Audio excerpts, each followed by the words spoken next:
Welcome. We are the Shank Club NFL.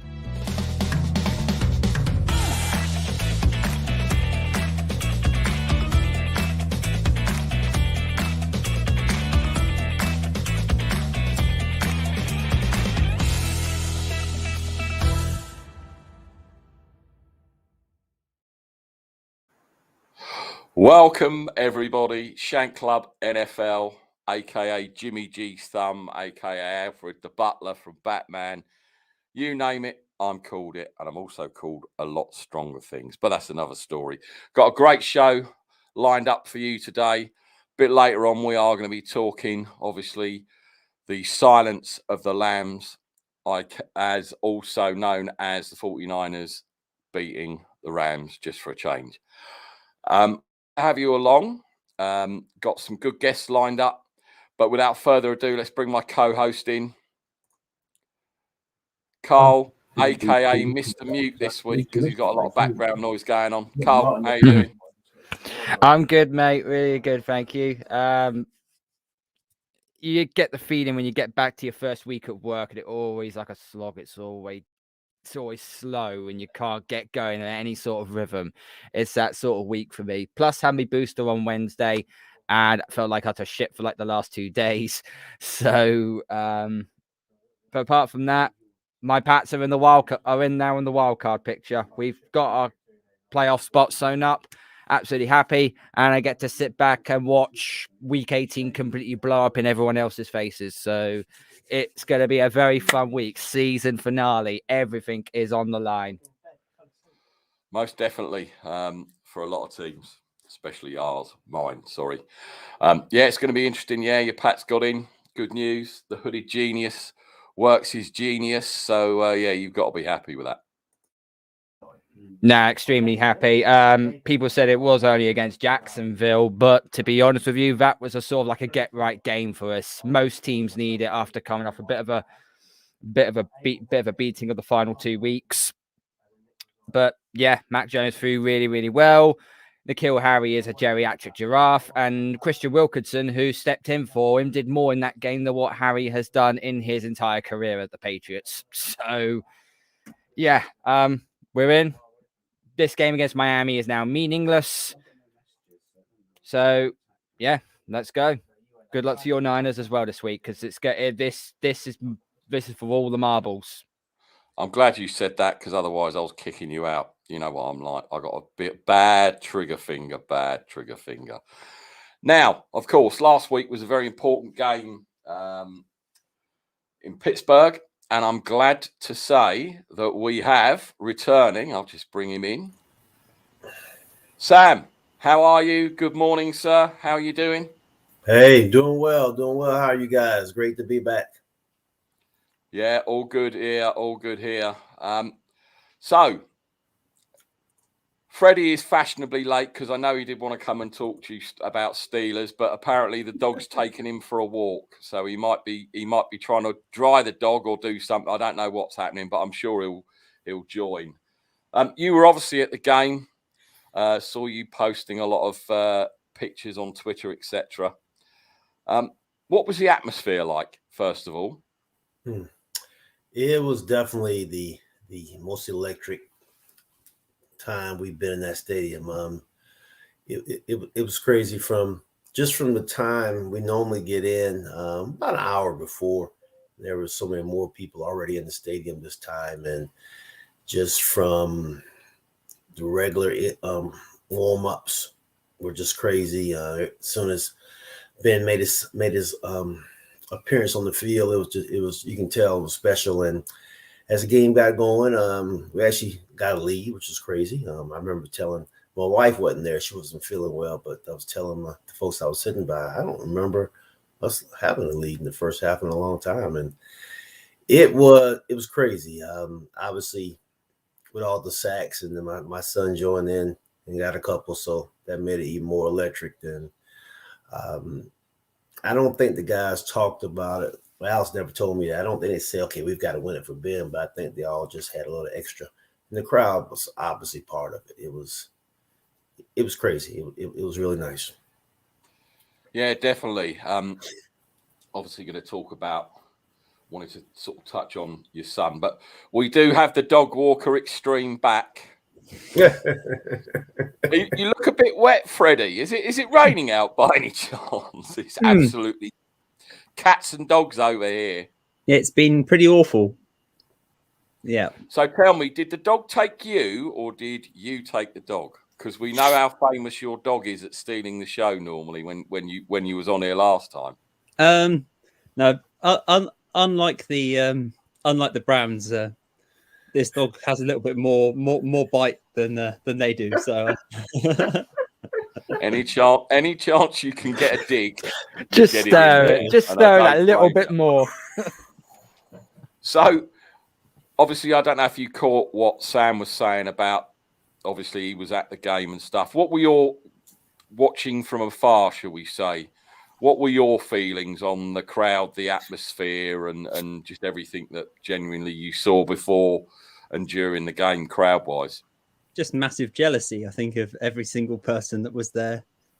Sam being one, because the atmosphere was just absolutely unbelievable from the first snap to the last. It was something I haven't seen Heinz Field like in a regular season game for a long time, if ever. Yeah, it was fantastic. It was almost like you were in Seattle rather than Pittsburgh. It was that loud, but yeah, it was great. I can't say anything else really. Yeah, you see, you've sworn already mentioning the S word, and I don't mean the Steelers. that. Well, I don't even know what it's called now. Lumens Field, whatever. It's more like a ghost town these days. And as a 49ers fan, you got to love it.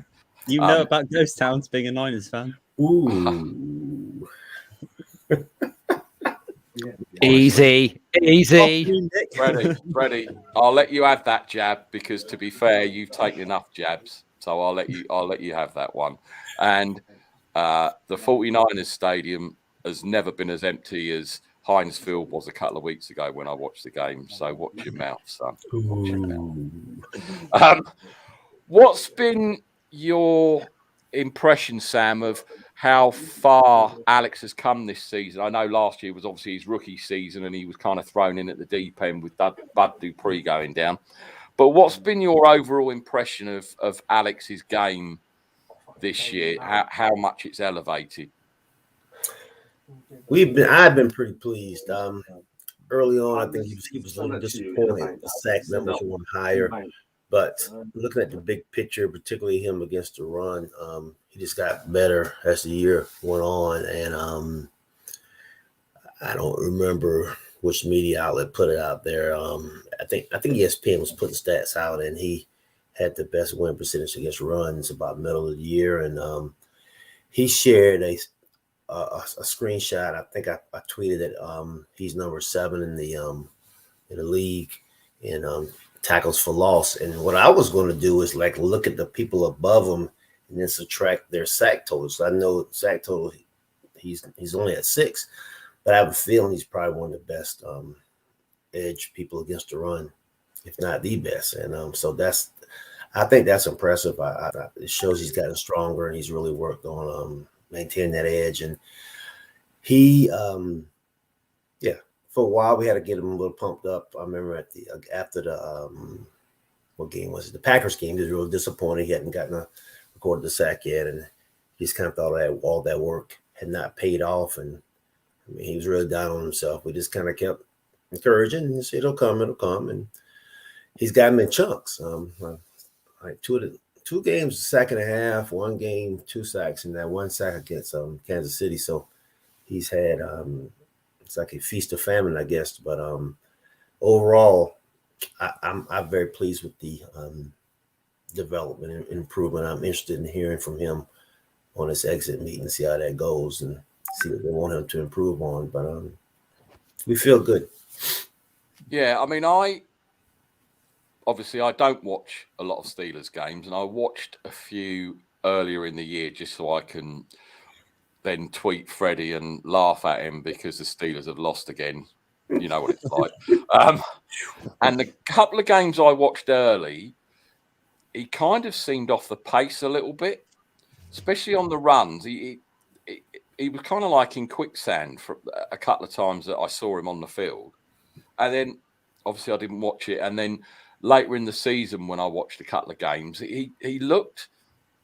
I know a lot of people say the game has slowed down for them. And that's a lot of people say that in the NFL, that, that they finally caught up with the game. And he did look a lot better. And as you say, the sack count has been good.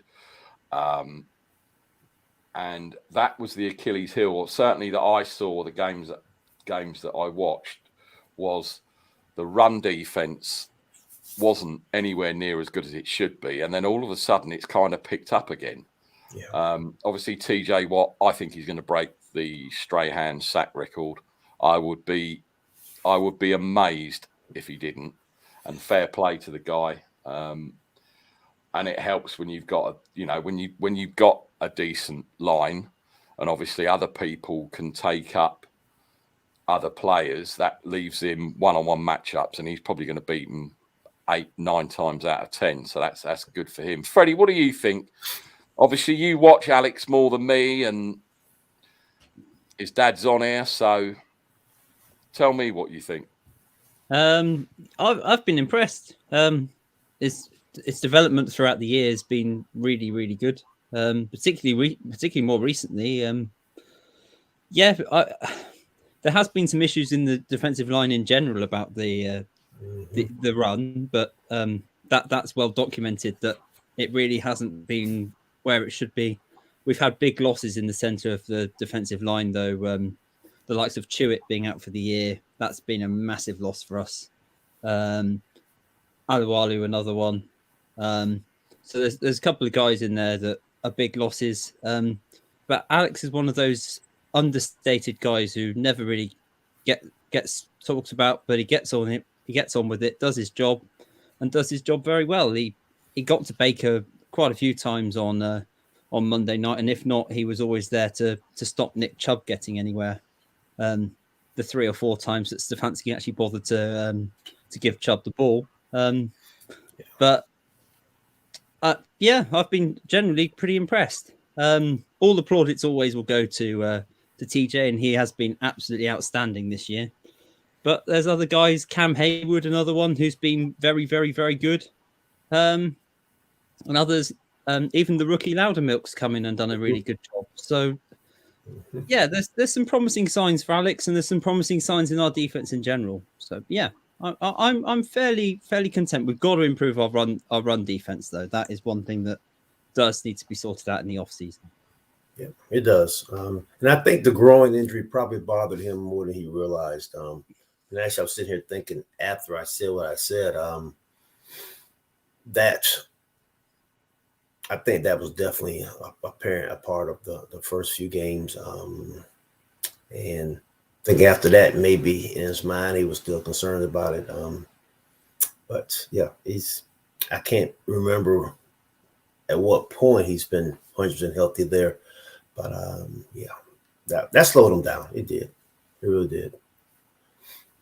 And it's amazing. So many guys on the team had groin injuries. We've had a groin pandemic, as it's been called. We've had every single player on the defense has had a groin injury at some point this year, I think. So, I think especially when you get to sort of, I don't know, week 14, going down the stretch, everybody has got an injury of some sort that, hampers them in some way. And I can't begin to imagine what it's like to play at that intensity for all those weeks. I mean, it shows that all of the cardio and all of the effort that they put in to try and stay as healthy as they can, pays off. And I'm kind of guessing as though, although the Steelers are out of the playoffs, or are they still in the hunt? But there's a small chance, hence why I've got the name Duval on there, because we need the Jags to beat the Colts, and good luck with that. And then us winning in Baltimore, so it's unlikely, but you never know. I see that Baltimore still aren't Huntley's still playing at QB, so that, and he's flashed. He has flashed, but you just don't know. But I mean, resting your hopes on Jacksonville is like taking Dracula to a blood bank. You got no chance. And it's a shame because obviously, again, you know, Tomlin has pulled a rabbit out the hat again, and it's not going to be a losing. And how that's turned around is remarkable, if I'm honest. And just, I know I do beat up on Tomlin for tripping that guy over and all that, but you can't knock him as a coach for what he's done and the adversity. You know, last season without Big Ben, or was it the season before? I can't remember. Without Big Ben, and you know, you can't knock the guy. He somehow held it together, and I think, is it 15 seasons he's not had a lose? Is it 15 or well, I don't know how long. But anyway, 2007 he came in, so yeah, it'd be 15, I think. That is quite a remarkable. Ben 3 years with Bill Cowher, so yeah, 2007, yeah. Yeah, that is a remarkable story. Sam, got to ask you a question. When you're in the stadium, and obviously wherever you sit, do people that sit around you know that Alex is your son? Do you tell them? Do they know? Or do they kind of guess when you start to go batshit mental if he makes a play? Do you say, that's my son, or do you just sort of have I think it's probably that multiple choice and probably mostly C. I don't ever really say it. If I'll get a conversation with people sometimes, like out in the concourse, if I see someone, particularly some guy had a 56 jersey on, I turn around and looked at the back of it because most of the 56s I see are Woodley's jerseys. And I look for the Reebok. If I see a Reebok on, I say, okay, that's an old one for sure. And like they'll look at us because generally there are at least 4 to 5 people in our section that have something on with his name on it. We've had some games we've had like 10 or 12. But lately it's just been that we just start acting a little crazy. This last game, one of my former students, I was a teacher, and high school teacher back before I was administrator. He works for a company that has a box in Heinz Field, and they've been above us like that all season. And I ran into him probably 3 games back, and he said, "Oh, come on up anytime." And he kept asking the last 2 games rather. And finally I said, "No, it's cold." My wife wasn't with me. And I was just sitting there with the future in-laws and another one of Alex's friends. So I'm going up there at halftime this time. So I actually saw the second half up in the box. So I was cutting up there a little bit. And after that first sack, I was crazy. I was getting it. And I noticed that they said something to the people in the box next to us. They were looking at us. He said, that's his son out there. So on the second sack and that tackle for loss against Chubb, man, they kept looking in there, and I was just, I was going crazy. I enjoyed that. It was fun. You can hear it a little bit better being in this regular stands, but it still was fun where I was. A little warm. I was going to say, being in the warm, free drink, free food, your son's out on the field making plays. What's not to like, Carl? Right? Anyone would do the same. Anybody would do the same. Yeah, 100%. It was special. I tell you, it was, and that's particularly compared to last year. Like Freddie said, I don't have a big number to go against, or trying to think of the right term I want. Basically comparing Heinz Field crowd to other games. It'd be pretty tough. Everyone said playoff atmosphere, and that's what it felt like crowd wise in there. So it really did. It was, and people stay. Yeah, I mean, I've watched yellow. But you didn't see any yellow. You hardly saw any yellow areas for the empty seats in the whole place. It was great. I watched the highlights, and I had to say, you could tell that the crowd knew that they were, and I think everyone can agree it probably was Big Ben's. I don't know if he's come out and said it, but probably his last game there as a Steeler. So that, of course, is one half of it. And then the fact that the team were playing really, really well helps to build the atmosphere and make it even more special. So it was kind of like a double celebration, if you like. Plus it was obviously against the dogs of war that were more like the dogs of poor. especially Baker Mayfield. I I'm mean, going to steal that one. you can have that one for free, Freddie. Yeah, I mean, it was a strange game on behalf of Cleveland. And going back to what I was saying about injuries, Baker just didn't look right. And everyone can bash him for his throws and this, that, and the other, but he did look like a beaten man in every sense of the word. And I never understood. I mean, before that game, were Cleveland still in the hunt of the playoffs, or were they already eliminated? So they were already eliminated. Yeah. So why play him?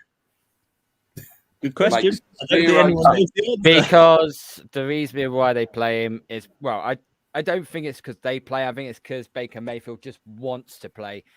He's had this chip on his shoulder since he came out of Oklahoma. Okay. I personally think that when he tore his labrum, he should have gone and got surgery then and then. He's going to come back in week 10, fully fit and healthy, and then push him for the playoffs. And then that may have put the Browns in a better position. But he's ended up still sticking it in there, and his game has just dropped this season. Most of that is due to him, and most of that is also due to Kevin Stefanski taking the ball away from Nick Chubb, who is one of the best running backs in the game. And now Baker Mayfield is now throwing his dummies out of the pram, now stressing that he now may request a trade because apparently a reporter said it was clickbait, which it's not, because if you got it from Adam Schefter as well, it's not. This is the best quarterback the Browns have had for a long time. Probably since Bernie Kosar, and that's one for the team. I 100% agree with you. If he requests a trade, I think the Browns could fall back into the hole that they came out of, that they've been in for 20 years. Because good thing is, though, if he does ask for a trade, or they don't take up his 5th-year option, does that mean he's going to have a progressive advert of him getting his ass kicked out the stadium for good? And he could make another he probably will make another progressive commercial about that. The problem is he can't make any progressive reads downfield. No, exactly. It doesn't look like anyone else is joining, so let me bring in Nick and let me bring in Paul, because I'm sure they would like to obviously speak to Sam first time speaking to him, if they can stop laughing. But yeah, I just thought that was funny. If they did have a like the cops taking Baker Mayfield out and just kicking his ass out the stadium and saying, "Don't come back anymore, you bum." That would be quite impressive. I like that. That's proper tickled me. Sorry, Paul. I didn't mean to just kick you out of the stream there. I was trying to mute myself and press the wrong button. Sam, we've got a couple of Niner fans that have just obviously hopped in. You got Paul, you got Nick. I'm sure they'd like to say hello and talk to you. So I'll let them say some stuff while I just sit back and listen and think of some more really good Baker Mayfield progressive adverts that could be coming.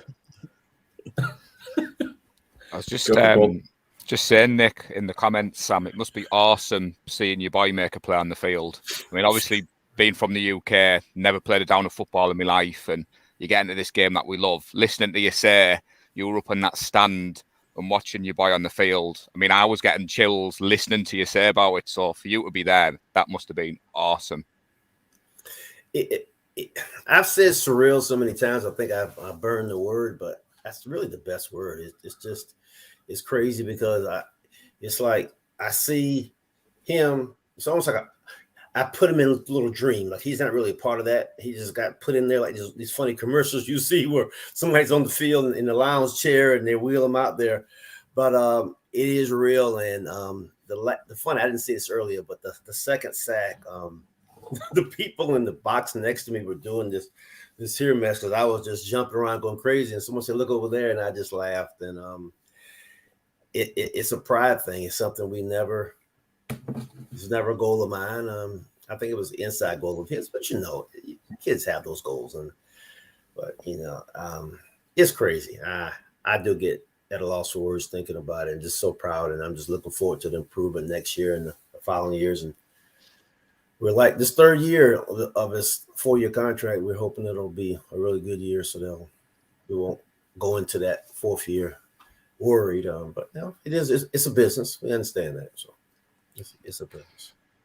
Definitely. And I just got to add, if I was in a box and that was my son playing, security would probably be called because I'd be going absolutely batshit mental.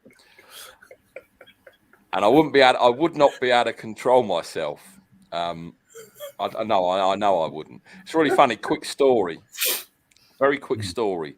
My soccer team next week are playing their arch rivals, Crystal Palace. And it's kind of like war when these teams play. I feel really ill before it. I can't stand still and concentrate. And my company that I work for has 4 seats not in a box, but they pay a lot of money for these seats so we can take clients and entertain them and we buy them drink. And they stupidly asked me if I'd like the 4 tickets. Now, I wouldn't be able to control myself. I would get my company banned. I would get myself banned. And I'd probably last 15 minutes before I got thrown out. So I was really quite taken aback. And bearing in mind, they all know how much I hate this other team. And it is hate. It's not pretend. It is hate. And I said, well, that's fine. I'll go. But then all of the thousands of pounds that you've spent sponsoring the team and doing this and doing that, and all the good faith you built up will be lost because of me, without even having a drink, getting tossed out the stadium like Baker Mayfield in his Progressive advert that's coming up soon. And I know if I was you, Sam, admittedly it's a bit different because obviously your son's out on the field, so they appreciate the fact you're going mad. But if that was just me, a Joe Schmo in one of those boxes, they probably would have hooked me because I would have been going absolutely nuts. Yeah, it was. Yeah, I looked down to where we were normally sitting, and I could kind of see some of the folks there, and I wish they would have looked up. I was looking and see, y'all see me down here? I'm going crazy. But my son's fiance and his family were there. That's why I stayed for the first half. I wanted to hang out with them for a little bit because they're from the Cleveland area, about 45 minutes south of Cleveland. Actually, it's closer than that, probably about a half hour. So, but they're good. They took the loss very well. I didn't go to the game at Cleveland. I'm still not quite ready to go to hear all that crap. So we don't bother the Cleveland people. We're just like, oh, well, whatever. You're here. I mean, but I heard it's pretty nasty there, so I've got to.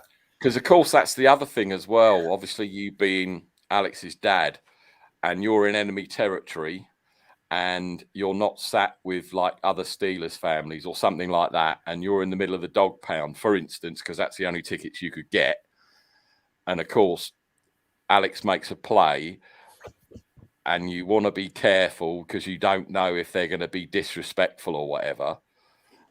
That must be quite difficult. I mean, have you ever encountered anything like that, Sam? When you've been watching Alex in an away building, have you ever sort of had to think, oh, I better not cheer if something happens here, just in case someone says anything? I don't worry about it. That's why I haven't been yet. At what game was it? At the Chargers. He had that really good game. Had second half, and the second one, I was walking up and down the aisles, man, doing like this. That's my boy. That's my boy. And I didn't care. I mean, I was showing that pride. And when I got back to the seat, a couple of guys to the left of us said, "So is that your son who did that?" And they both gave me a little fist pump, because there's a certain amount of respect when it's a parent. People appreciate that. And I think, when I go, I'm not going to be quiet. I'm just going to say, I'll say, put in tape from last year. I said, Jedrick can't block my boy. And that's all I would say. And nothing they can say about it. I say, just put a tape in, because of his 8 career sacks, 3 of them are against Baker and against their left tackle. So they can't block him. So what can you say? I like the fact that you show up and show out, Sam, because a lot of people wouldn't do that. Freddie would try that. I'm just calm. Freddie here we would go. try that at his soccer team, but unfortunately, there's not enough people in the crowd for him to puff his chest out when he goes to here watch we go. Plymouth Hey, Argyle. y'all would appreciate this. Or we were at Kansas City, and that game was pretty miserable. But then he got that first sack on Mahomes and got the fumble. I just wanted us to recover the fumble. I didn't really even celebrate the sack like I usually do. I was like, we didn't get the ball back. But there was a guy, probably one row behind me, about 6 down. He was starting to not talk ugly, just talking a little junk to me. I said, your tackle can't block my boy. Just look, every time. Brown can't touch him. And the guy shut up. He didn't say anything. See, when I talk junk, I'm honest. I don't say a lot of crap. So, he's not doing good at it. So knock on wood, it's been good. I don't know. And I even said, we knew we won't come in and win. I said, you're not talking to you. I said, I was talking junk to the guy. I said, you don't prove the thing to me. But Brown can't block my son. And then he just shut up and he said the rest of the game. So, and I met a bunch of folks. Be honest, most of the places we've gone have been people have been very nice. Kansas City folks were very nice. Chargers was different because there's just such a not really a lot of faithful Charger fans there. So they weren't the Vikings folks were really nice too as well. So I mean, for the most part, I think people appreciate the journey when they realize you're a parent, not just a fan. So I think and I enjoy it. I take pictures with people. I enjoy it. I enjoy the interaction. I do. What do you reckon, Freddie? Do you reckon you'd get away with running around the away end at Port Vale shouting things that you were a Plymouth fan? Do you reckon you get away with that? Probably at Vale Park because that's as empty as anything, but at certain other grounds, maybe not. If I came into Nick's territory and came over to Swansea, I think I wouldn't survive 5 minutes. But You think you get to the ground? Tuesday night on a wet and rainy night at Stoke City. No, you wouldn't survive. I've been to Stoke on New Year's Day, so I've done it. It's pretty miserable, but Stoke is the coldest, windiest stadium ever to be in. Ever. It really is. Even in the height of summer, it could be 25 degrees and it's still cold and miserable. It's horrible. So it's like Chicago, really, but with just less with less aspirations, really. Like Chicago with decent pizza, yeah. Yeah. I do have to say, though, Freddie, you've impressed me because if a 49ers player's family member was on this show, I'd be totally fanboying. So you've done really well because seeing Sam with his son's jersey on as well, that is awesome. As you can see, Sam, we all rep our teams here in the UK and we're all guilty of doing what you do. If you see another NFL top, you're like, unless it's a Raiders top or a Raiders hat, because they're just fashion items over here and they never know anything about the NFL. But for example, if you see someone in a Steelers top, you know they're going to be an NFL fan. So, Freddie, you're doing really well because if it was me, I'd have been. I might definitely. I might fanboy now because one thing I do love about Sam is that he does do a lot of communication with. I see communication with him and other Steelers fans on Twitter all the time. Sometimes positive, not all the time. Yeah, I guess you've seen some of mine. Yeah, sometimes I get a little chilly. There was a time, I think it was in LA against the Chargers, where we were down bad and you celebrated a sacking for Highsmith and got quite a lot of backtrack, which was a bit unfair, really. But yeah, and if I saw a response, I responded back to him and said, "Look, I'm being I'm some father with pride." What you got backlash? What you got backlash from the? What you got backlash from the free Chargers fans in attendance? I think it was. Actually, one of the Steelers fans too, which pissed me off the most. It was, I forget what he said, but something like, "They're celebrating, we're losing." And I said, "Man, I tore right into him." And the funny thing is, a lot of the other people that follow me jumped on him too. Yeah, I think he eventually unfollowed me. I didn't block him. I just generally I don't follow those people. I mean, I don't block them unless they got to offend me pretty bad to block them. I always love it if someone. I had it last night with some Rams joker, and I just sort of said, "Look at this chump," and then everybody jumped on him, and then someone else sees it and they jump on it, and then someone, and in the end, I think he must have blocked like 50 people, but he was being a complete arsehat. You having saying drama how on Twitter? That doesn't sound about right, does it? When I log on Twitter, No, I exactly. never see you having any drama. I never have drama ever. I'm drama free on Twitter. In fact, I'm the most drama free person that I know. I in have my to say house. though, Is that true, folks? No, absolutely not. No, absolutely not.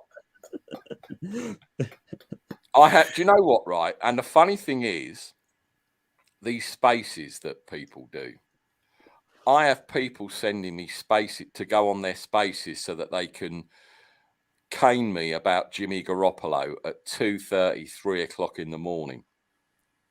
Now, I'm asleep anyway, and I wouldn't go on there.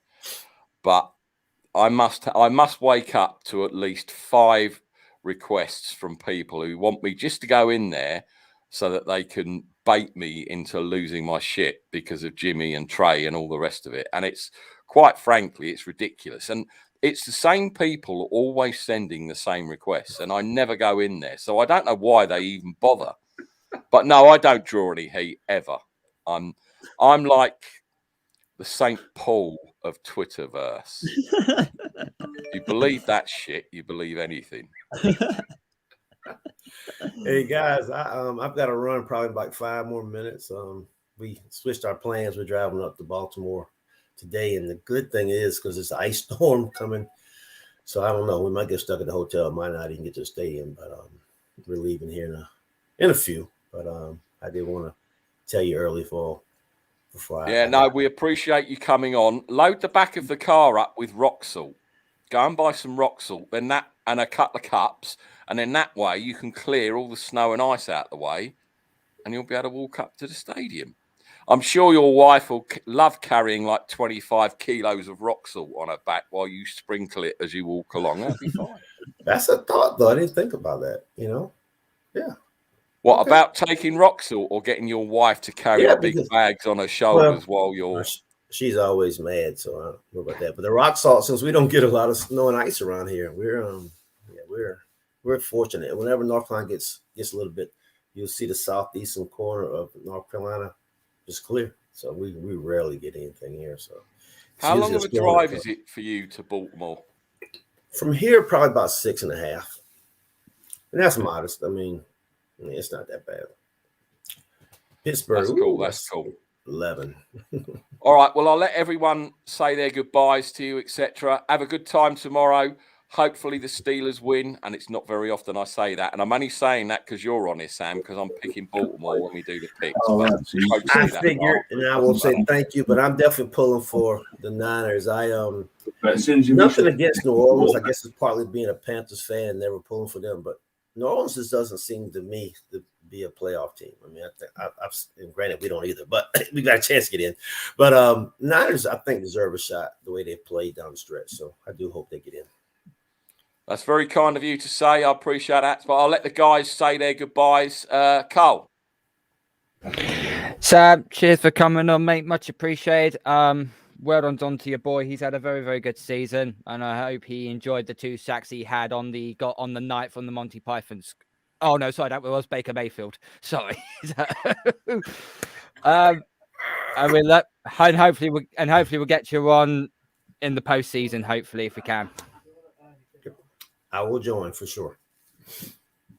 Yeah, it'll be definitely interesting to hear how his exit interview goes, and obviously progressing forward. So yeah, we'll look forward to that. I'll reach out to you as ever, Sam, and anytime you're always welcome on here. It's always good to have a semi-inside track in the NFL. So yeah, from me, I really appreciate you. Thanks for coming on. Freddie, it's over to you, mate. Yeah, I agree. Thanks for coming on, Sam. It's always good to talk to anybody really who's affiliated with the Steelers, whether it's a dad or whether it's just some fan who lives in the States. Because I mean, us being UK fans, you feel a bit sort of detached at times. So it is just nice to talk to people who go to the games, who see things that maybe I don't see from afar. And yeah, it's always a pleasure talking to you. So thank you, Nick. Yeah, so it's been awesome to hear from you, man. It's nice to hear that different perspective. Fans, we can be we get tunnel vision looking at our teams. It's nice to hear from a parent's perspective. It brings you back a bit sometimes. It's nice, man. Thank you. Thank you. And last but not least, Paul. Yeah, cheers, Sam. Good luck at getting the stadium tomorrow. I'll start following you on Twitter because I do like to follow people on Twitter and see if there's any drama. And good luck to you and your boy, mate. Thanks for joining us.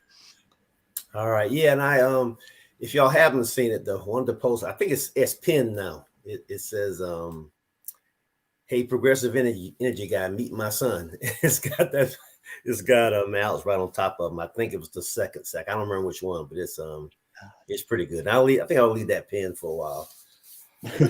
I think that's a good career move, Sam. I think that's a good career move. Because I'm not saying anything ugly. I'm just being honest. Meet my son. What can you say if you're a Cleveland fan? Nothing. Baker, you got baked. Here is my son. All right, y'all take care. Thank you, Sam. Take care. Sam. Safe journey. Enjoy the game tomorrow. All right. Bye-bye. There you go. That's all the Mr. nice he's Highsmith. done. Here comes the picking on the Steelers. Great dude. Son's playing really, really well.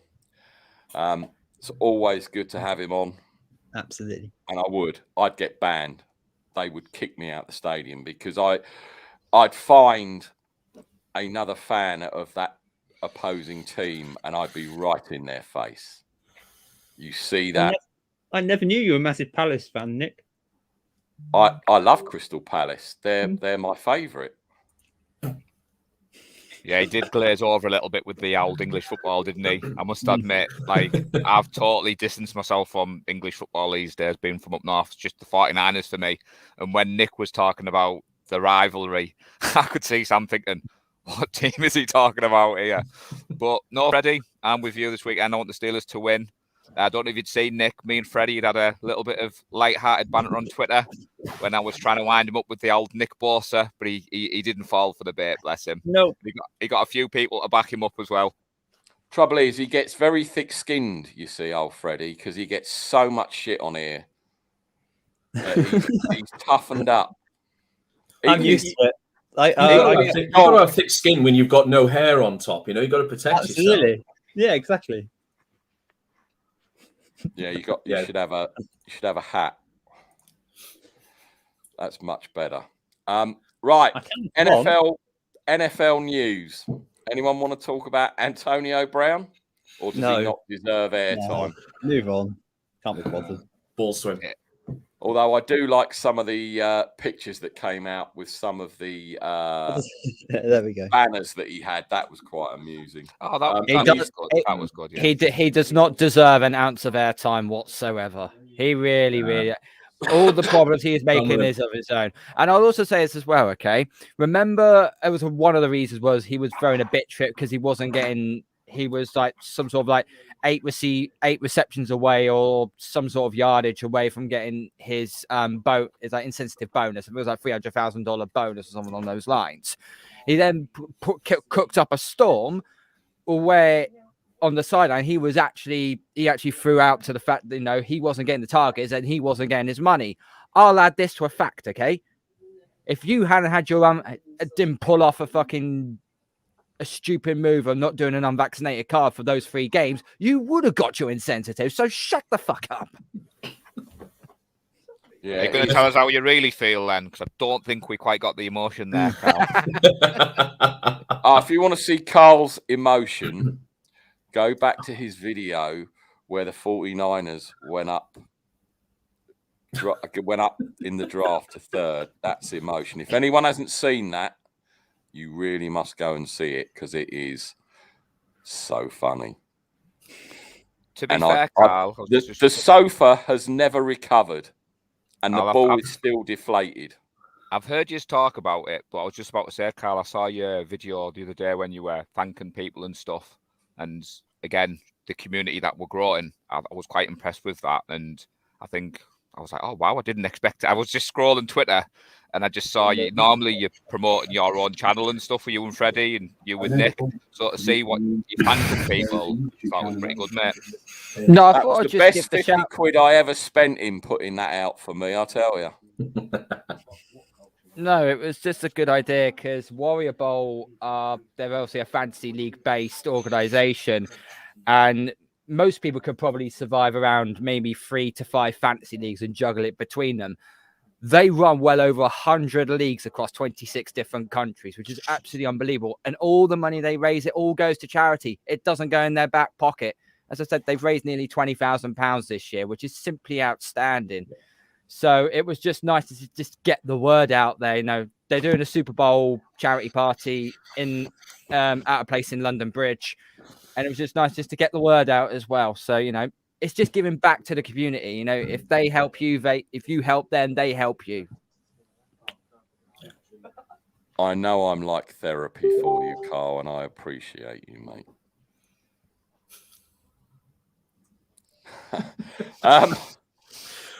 Okay, things just got a bit weird there. Yeah, I mean, I'm just looking through the injuries, and there's not really anything. Maybe Kyle Pitts for Atlanta. I know Atlanta are obviously are desperately trying to get into the playoffs. They're dead, aren't they?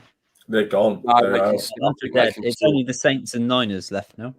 Oh, was it the same? Yeah. Oh, right. Okay. I thought Atlanta still had a chance to squeak in.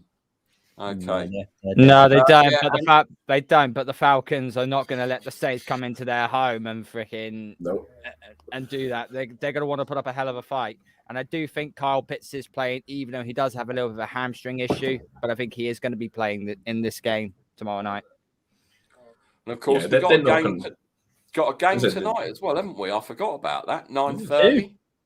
Yeah, we've got 2. We've got the Broncos and the Chiefs, and then the pointless game between the Eagles and the Cowboys, which no one's going to watch here because it means nothing. Oh yeah, that's early hours of tomorrow. Well, I will probably watch a bit of the Chiefs Broncos. I was hoping Scott was going to come in actually because he said he was coming on, and bizarrely, he's working at the McDonald's drive-through in his Chiefs jersey. Who knows? I don't know. I think you upset him. I don't know with what's happening George with Kittle that. tweet. You upset him with your George Kittle tweet. I remember you were having a bit of when he was talking. I about the fixtures always next year. upset him because he can't handle the truth that George Kittle. That Kelsey is much better.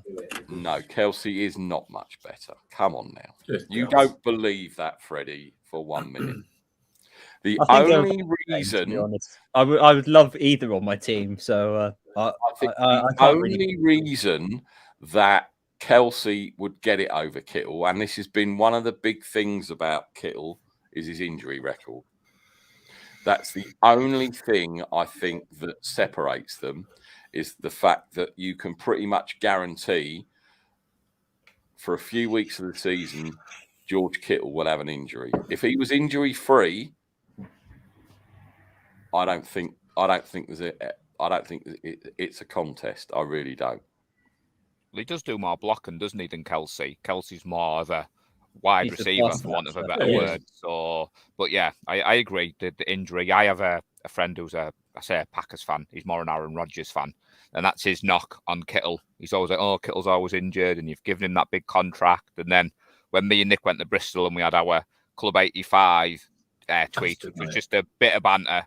The gist of it was, Nick, was a load of the UK 49er fans bought Kittle jerseys. And I said, if we ever wear them all together, we're going to get the piss ripped right out of us because it's just going to be 85, 85, 85. So let's just turn it round and let's just own it. Hence where Club 85 came from. So, but that one-handed catch Kittle did. And he was fouled. I actually thought Club 85 was in homage of Nick's age. That's what I thought. The fuck? Look at his face. Where'd that come from? It's normally me who does the side swiping. What happened there? Yeah, have a go at him. I mean, he's the one knocking the Niners. Trust me, Freddie's dog will appear at some point and give him another kiss. And Poor Freddie will Nick be just happy. sat there minding his own business, and then boom with the burn. It'll be a different dog this time because that was my dad's dog. So I'm at home now, and this is we've got a Dalmatian, so a bit different. Madness. Yeah, there's not a lot really in the news. I want to get.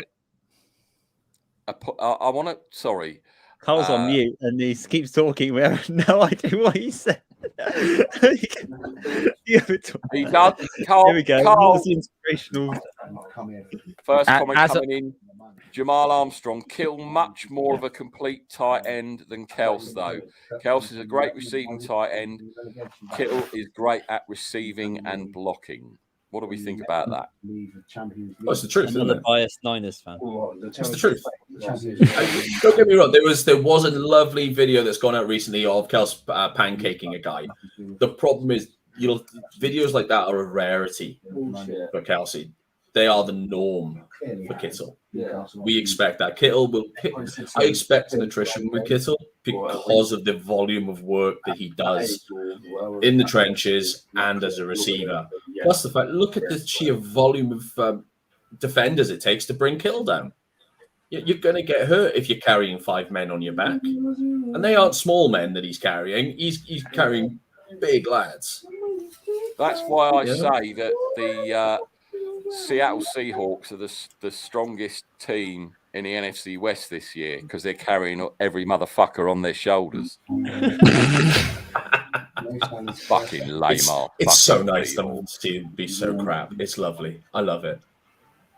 They were so crap. Scott is obviously Scott is the fish whisperer, and he's obviously tweeting. He's obviously texting in from his McDonald's booth that he's currently working at with his Ronald McDonald clown outfit, aka his Chiefs gear. Well, talking of clown outfits, can we actually talk about Jacksonville and their head coaching position? Oh man, it's insane. Who's going to want that job? And until they get rid of Balky. Right. Well, apparently the two are in. One's being interviewed right now. The other one is being considered. Bill O'Brien, the former Texans coach, and the other one is the offensive coordinator for the Tampa Bay Buccaneers, Byron Leftwich. Now, it's not the most ideal job in the world. It's actually one of the worst jobs. The problem is, though, there are only 32 jobs in the world for this. And if you don't take a job now, when you're going to get another chance to take it, okay? But that is where all the positives end for this one, because all the negatives just come way back, okay? Shad Khan has demonstrated he knows nothing about football, okay? He's owned the team for 10 years, and in that time, they have a record of 41 and 119. They are now working on their 5th head coach, who have recently had Mike Mularkey, Doug Marrone, Gus Bradley, and obviously now they had Urban Meyer, who is uniquely not suited to the NFL and was tone deaf to it as well. Only once in those years that Khan has been in charge, they've won 6 games or more, okay? Byron Leftwich would basically be stepping into a sinkhole.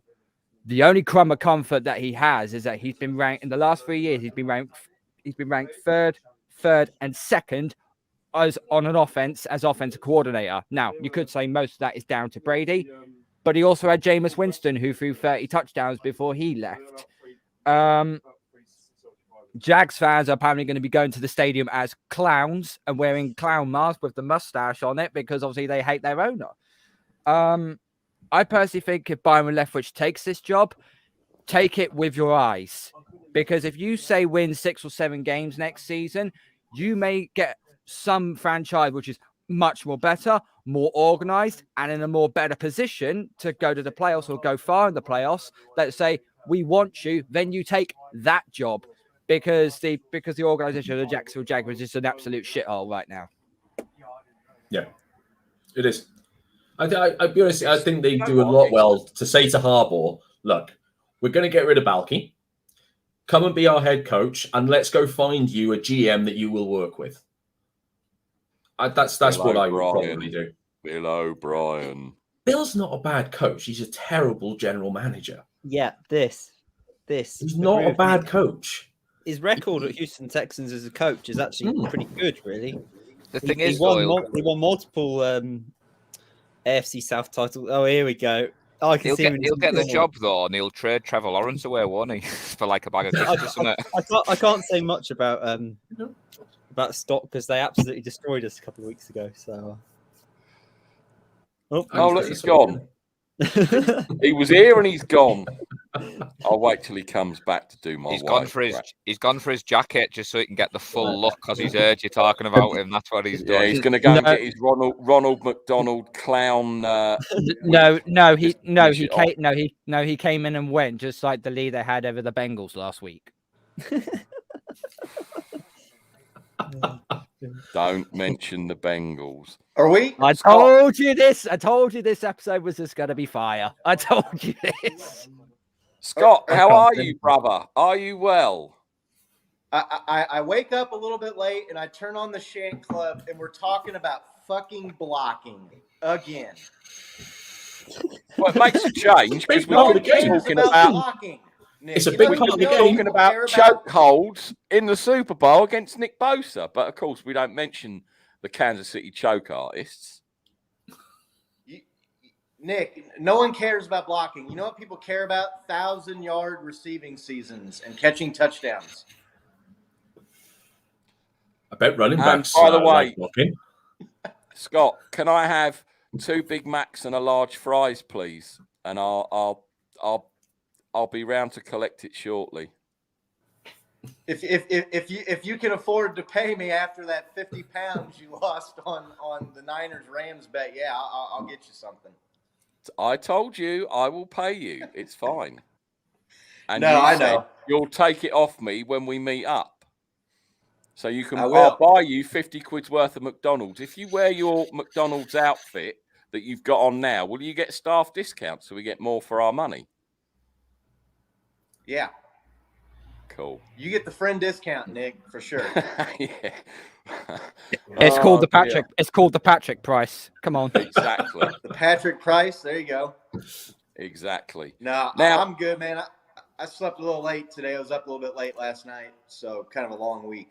But I'm good. How are you guys doing? It's defending Kelsey all the time. That's what happens, and before you know it, it's like 2:00 in the morning. I get you, right. Man. Someone's got to do it, Nick. Yeah, well, exactly. So what were your thoughts? I don't want to drag you into it too much, but what were your thoughts on the game last week? Which game is that? Your game, obviously. Oh, yeah. Well, let's see. When you have four scoring drives extended on penalties where a stop was made on 3rd or 4th down, and you let Jamar Chase push off in the end zone to catch touchdowns, and your defensive coordinator goes complete bonehead on 3rd and 27 and leaves the one guy who is actually having a good game against you in single coverage to get the first down. Yeah, I mean, you think about all the things that went the Bengals' way, and they barely squeaked out a 3-point win and needed a bullshit penalty on the last play of the game on 4th and goal to get a first down to kick the game-winning field goal. Hey, man, it's all good. We all know who the better team is. It's the Chiefs. They had every single thing that could go wrong in that game and go against them, and they lost by 3 points. I agree with that, to be honest. Jamar Chase won a hell of a lot of people fantasy football championships with those points that he scored. Yeah, and our Steve Spagnuolo decided to just keep leaving him one-on-one the entire. He was the only guy that was doing anything. Mixon wasn't doing nothing. Boyd wasn't doing nothing. What happened to the different concepts? What happened to the different concepts of defense that Spagnuolo's been doing for the last 6 to 7 weeks? Where do they all go? Why did he go so simple? Well, he does what he was doing what he always does, and trying to play tight man coverage and blitz and bring a lot of pressure. But you have to understand, on 3rd and 27 in a tie game, I understand they're on the edge of field goal range, and you're looking at it as if you give up 5 yards, 10 yards, now they're in field goal range. You have Patrick Mahomes on your team, man. You don't think Patrick Mahomes is going to go get you at least a field goal with 3 minutes left and all 3 timeouts remaining? He did the absolute worst thing you could do in that situation. You cannot give up a touchdown or a first down on that. Give up the field goal. You're fine still. You're fine. I had to say it was one of the games I was looking forward to last week, and it didn't disappoint. I thought it was an amazing game, being a neutral. It was hella exciting. I did chuckle when your boys lost for obvious reasons, but hey man, it's good. What a game! And Jamar Chase, holy fuck! What a player! Incredible! Yeah. It's insane how good it's incredible. Do you know what Jamar Chase done in that game?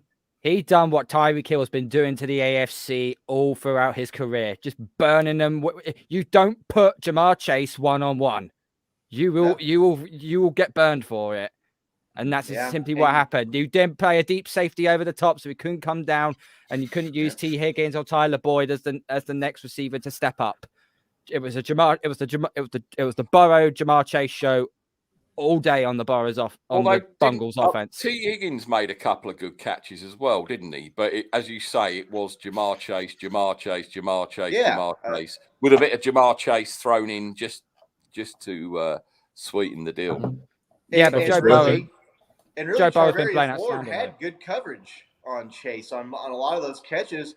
Joe Burrow was like, I don't know if any of y'all ever played 500 when you were a kid with your buddies at the park, and you just throw the ball way up in the air and yell a number and see who can go up and catch it. Like, those were 50-50 contested catches, and the guy made some good catches. A lot of those catches, he had good coverage too. He was covered. The corner was right there.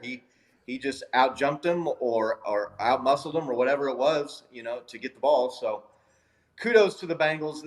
They won. They won their division. Again, I'm not scared of the Bengals. If the Chiefs played the Bengals 10 times, they would beat them 8 out of 10.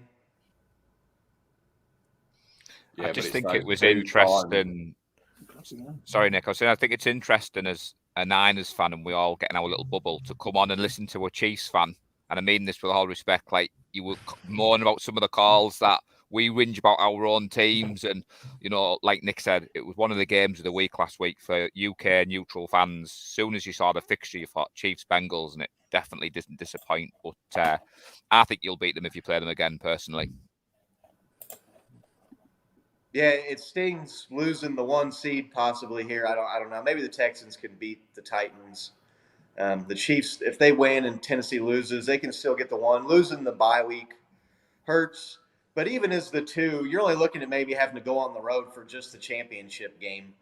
So the Chiefs were the 2 a couple of years ago when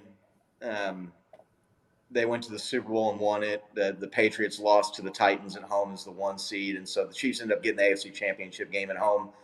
It was a bad loss, but again, like I said, there was just so many things. There was, between penalties and poor play calls, there was 10 or 11 plays that if 1 or 2 things go the other way, the Chiefs win that game.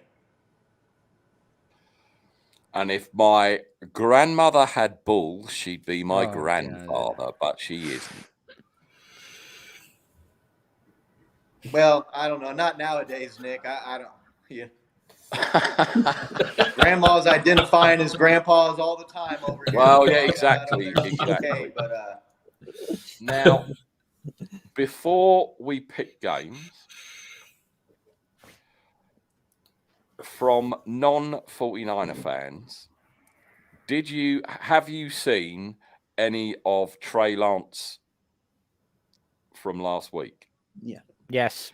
Have you seen extended highlights, the whole thing? Because I'm quite interested, before I go to Paul and Nick, who watched the whole thing, obviously. Have you only watched his highlights, or have you seen extended highlights, or what about you, Carl? I've actually watched the entirety of the game, because this was the one we've seen all the rookie QBs so far this year, but Trey Lance, he had 1 game against Arizona, and now this time he had this shot against the Texans. First half, he was very I'd say he was a little bit nervous. I didn't think he was making the right plays and the right reads. His interception was just a bad read. He just underthrew George Kittle. He also could have had 2 more interceptions in that half as well. The tipped ball at the line of scrimmage. He could have also had one which ended up going to Brandon Ayuk had it not been the defender not closing up his hands enough, because that's an interception all day long. I think he just got pulled aside at halftime by Kyle Shanahan and just said, take your time, take what the defense gives you. And if there's a chance, there is a deep shot available, then take it. He threw for over 200 yards in the second half, and he did look a lot better. Okay, the touchdown to Elijah Mitchell was a simple rollout to the right, which pretty most quarterbacks should make that throw when Mitchell's wide open. But the other one, the dart to Deebo Samuel, that was the throw that, lit him up at North Dakota State. It's that sort of play. Overall, I will give him a B+ for his effort against the Texans, but it was against Houston. Let's just be real here. Houston are not a very good team. If Lance is playing against the Rams tomorrow, he's coming up against the defense, which is a million times better. And this is where it's conflicted. Well, Kyle Shanahan right now, he is not letting anything out, not letting the cat out the bag on who's going to be starting a quarterback tomorrow, because he's going to leave it right to the last minute, or rather leave it up till the warm-up time tomorrow. But overall, he had a mixed game, but I think overall his second half showed that he got better as the game went on. So no, I think he had a good game. What about you, Freddie? Yep, I watched the whole game on Sunday evening because obviously the Steelers were playing Monday night. So I thought what would be the best entertainment, and watching the Niners, unfortunately, was at the top of the list. Yeah, I was quite impressed by Trey Lance. He started slow, obviously, and I saw lots of comments of Nick on Twitter saying, "Oh, I'm a Jimmy stan. All you Trey people should shut up." All this, all the way through the game. Second half, it was a different story. Trey Lance came out and looked like a quarterback of the future, and played very well. One thing has to be said, though. It is the Texans, but the Texans are getting better, and they have made some progress as the year's gone on. They're much more of a threat now than they were in weeks 2 or 3, for example, where I watched the Texans play the Bills and Davis Mills was absolutely terrible. Now he looks more like a quarterback that could actually do something in this league. But back to the Niners. I think if I had to pick between a fully fit Jimmy and a fully fit Lance this season, I'd want a fully fit Jimmy Garoppolo because he knows the system. The system works for him. But going forward, this is Trey's team. And yeah, I'm looking forward to seeing a bit more. If he plays tomorrow, good. If not, well, we'll see what happens. But yeah, I think either or. I think tomorrow you're more likely to win if Jimmy plays, but he's got to be 100% fit. But if he's not and Trey plays, you've got every chance. But you can't have the slow start that you did last week because it against the Rams and their defense, it just won't work. And can I just say to the 49er fans that are tuning in, that was Freddie who was saying all that. It wasn't me. It wasn't me underdubbing his voice and he was just moving his mouth. That was actually Freddie saying that. So you can't come at me. Well, you can in a minute when I have my say. But anyway, Scott, what did you think from what you saw? I thought it was kind of an underwhelming performance for a guy that has been hyped up to be the future of the franchise. He didn't play terrible. He made some decent plays that were encouraging, but overall it was just kind of a meh performance. I think you saw why Jimmy Garoppolo has been playing this year. I don't think he looked ready to be the starter. He showed some flashes of being a good player. But really, to me, I mean, if I was going to give him a 5 out of 10, I'd say that was. I mean, they won the game, but again, like Freddie said, you're playing the Texans, so I don't know, maybe a 6 or a 7 out of 10. Not a failing grade. I guess maybe a 7. 6 would be a D, which would be almost failing, 60%. So yeah, I'd give him like a 7 out of 10, 6 out of 10. Not terrible, but also not something that I think people can say, oh, well, see, this is why he should have been playing all year, and he's the future, and Jimmy G sucks, and that's kind of what I got from it. I didn't watch the game. I watched the highlights. I watched like a condensed kind of thing online of it, but so I didn't watch the game live. So yeah, I mean, I think like I said, I think you saw some signs that there could be something there, but at the same time, it wasn't like, oh my God, Trey Lance, why has he been sitting all year? And oh my God, he's the man, no doubt, right? That's kind of how I looked at it. I'm also not a personnel evaluator either. I'm not the most. I don't sit there and break down film, and I'm not one of these ex-players or have coached football or even played the quarterback position at any kind of competitive level. So, as a fan watching it, I just didn't get the feeling of watching like some of these guys in their debuts, like I did with Patrick Mahomes or Aaron Rodgers or one of these other quarterbacks. That's the elite. Not saying he can't get there though. That's fair enough. Nick, what was your assessment on Trey's first start? Yeah, I saw what I wanted to see from a guy making his second start in the NFL, and that was enough. The first half was not good. That's probably being quite polite. It was pretty bad. Second half, he clearly grew into the game. I think it's been mentioned in the comments there about the play calling seemed to sort of settle down a little bit. Maybe Carl started to get to know Trey Lance a bit better on the field, and he started to get more of a feel for it, and it started to look tidy. And that pass to Tebow, dear God, if there was a moment I could make love to, it was that. He rolls out, and I saw him looking to the left. I was thinking, oh shit, he's going to throw it across the field. This is going to get picked. It's the one thing you're always told, don't throw it across the field. I'm saying, shit, this is not going to look good. And then he nailed it. It was just magnificent, absolutely magnificent. Everything. Just loved everything about the pass. I mean, I think first time I came on your show, I said the pass from it was his pro day, Zach Wilson. And I said that pass that in the long one gave me a chubby. But this was full on. I was pitching yards, man. After that, it was stunning. Absolutely stunning. But it has to be taken, like you say, pinch of salt.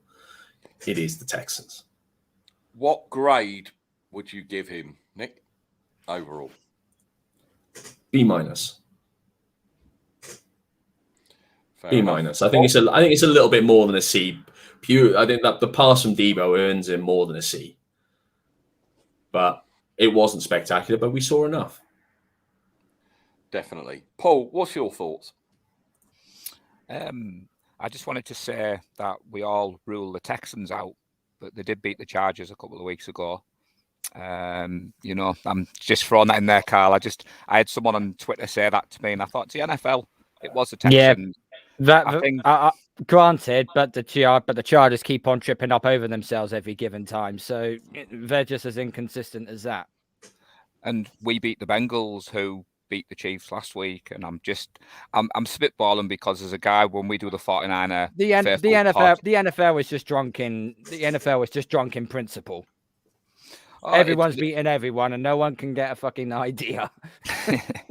But like you said, Nick, going back to it, for me, Kyle Shanahan called it a bit too conservative in the first half. And like Scott said, I'm a fan, never played a down of football. I'm not an evaluator. As a 49er fan, I watch the game. I go through all the emotions, which we do every week. Then the next day, I watch it back on Game Pass, and then I go on Twitter. And for me, he showed that he can get to where we want him to get to with reps. And I would say probably a B. B- is probably about right. I mean, like Nick said, we've been used to Jimmy G. We've been used to our game plan, run the ball, Jimmy on the slants. So when you have that rocket that can launch it downfield, every Niners fan in the UK was off their chair last week when Debo ran that one in. And we're not going to take that for granted because we haven't seen that. I mean, for me, he looked more comfortable in the pocket as the game went on. He's already looking better, but it was his second game. And like Scott said, it wasn't a Rodgers or a Mahomes level performance, but I've seen enough that I'm quite impressed. And as a Niners fan, let's hope he can get to where we want him to be. What were your thoughts on Trey Lance? Because I know everybody's interested on your thoughts, and that's why they're tuning in.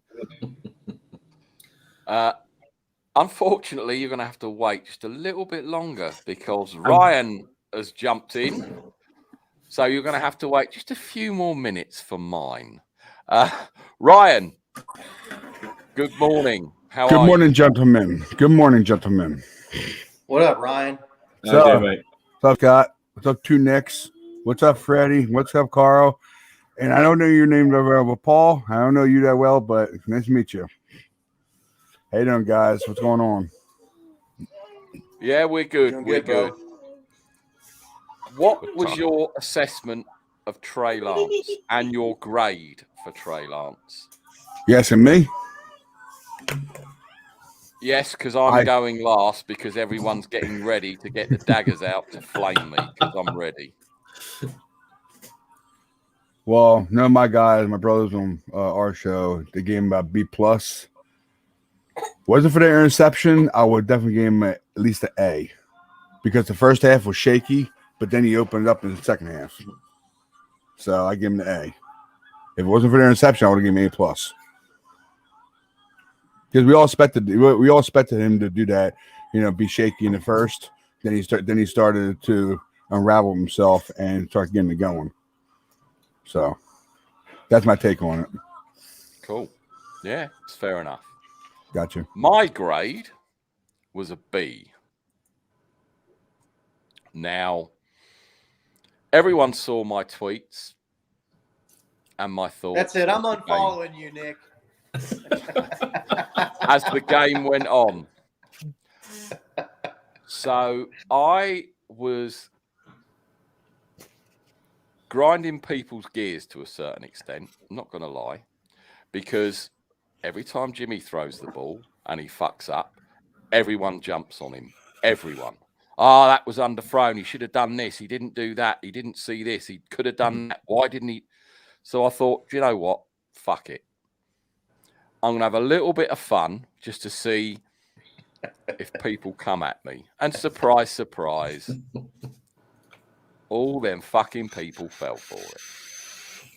Even to the point where afterwards, and I know Twitter works in weird and wonderful ways, I got into it with a few of them and I said the first half was not great. It wasn't great. I've watched Josh Putnam, who does 49ers film breakdowns, very, very good on YouTube. Watched that this morning. I've watched the game twice. The first half, I don't know if it was play calling, nerves, or just bad play. I can't put my finger on it. He missed 3 wide open receivers, not looking their way.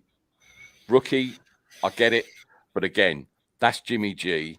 They are coating the fuck out of him. Right? And we got to have some parity here, people. We can't have it both ways. And he was very nervous in the pocket. He had happy feet. He ran when he should have taken the check down. And I get that, maybe he does want to not take the check down. But sometimes the check down is the best option. A couple of times he ran in the first half and he got nailed.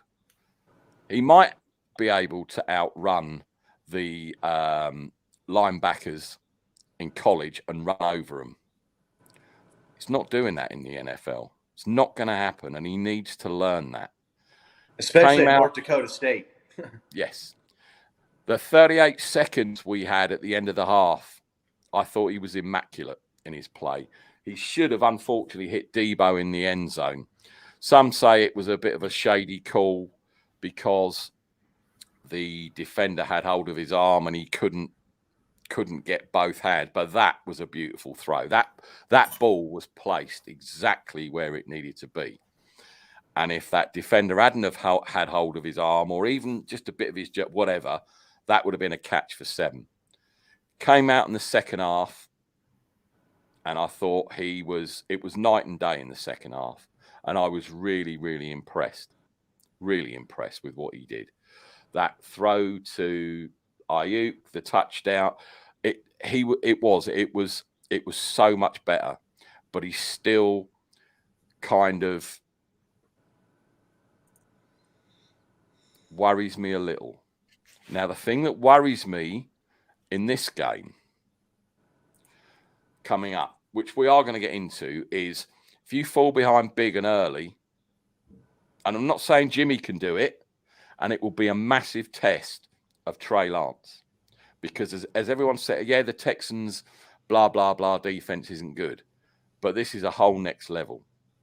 So it's going to be interesting to see if Carl comes out with the right plays, if he starts and he executes them, because this is a different animal. He's got to have a quick release. Whoever's in there, and everyone knows Jimmy's main thing is his quick release.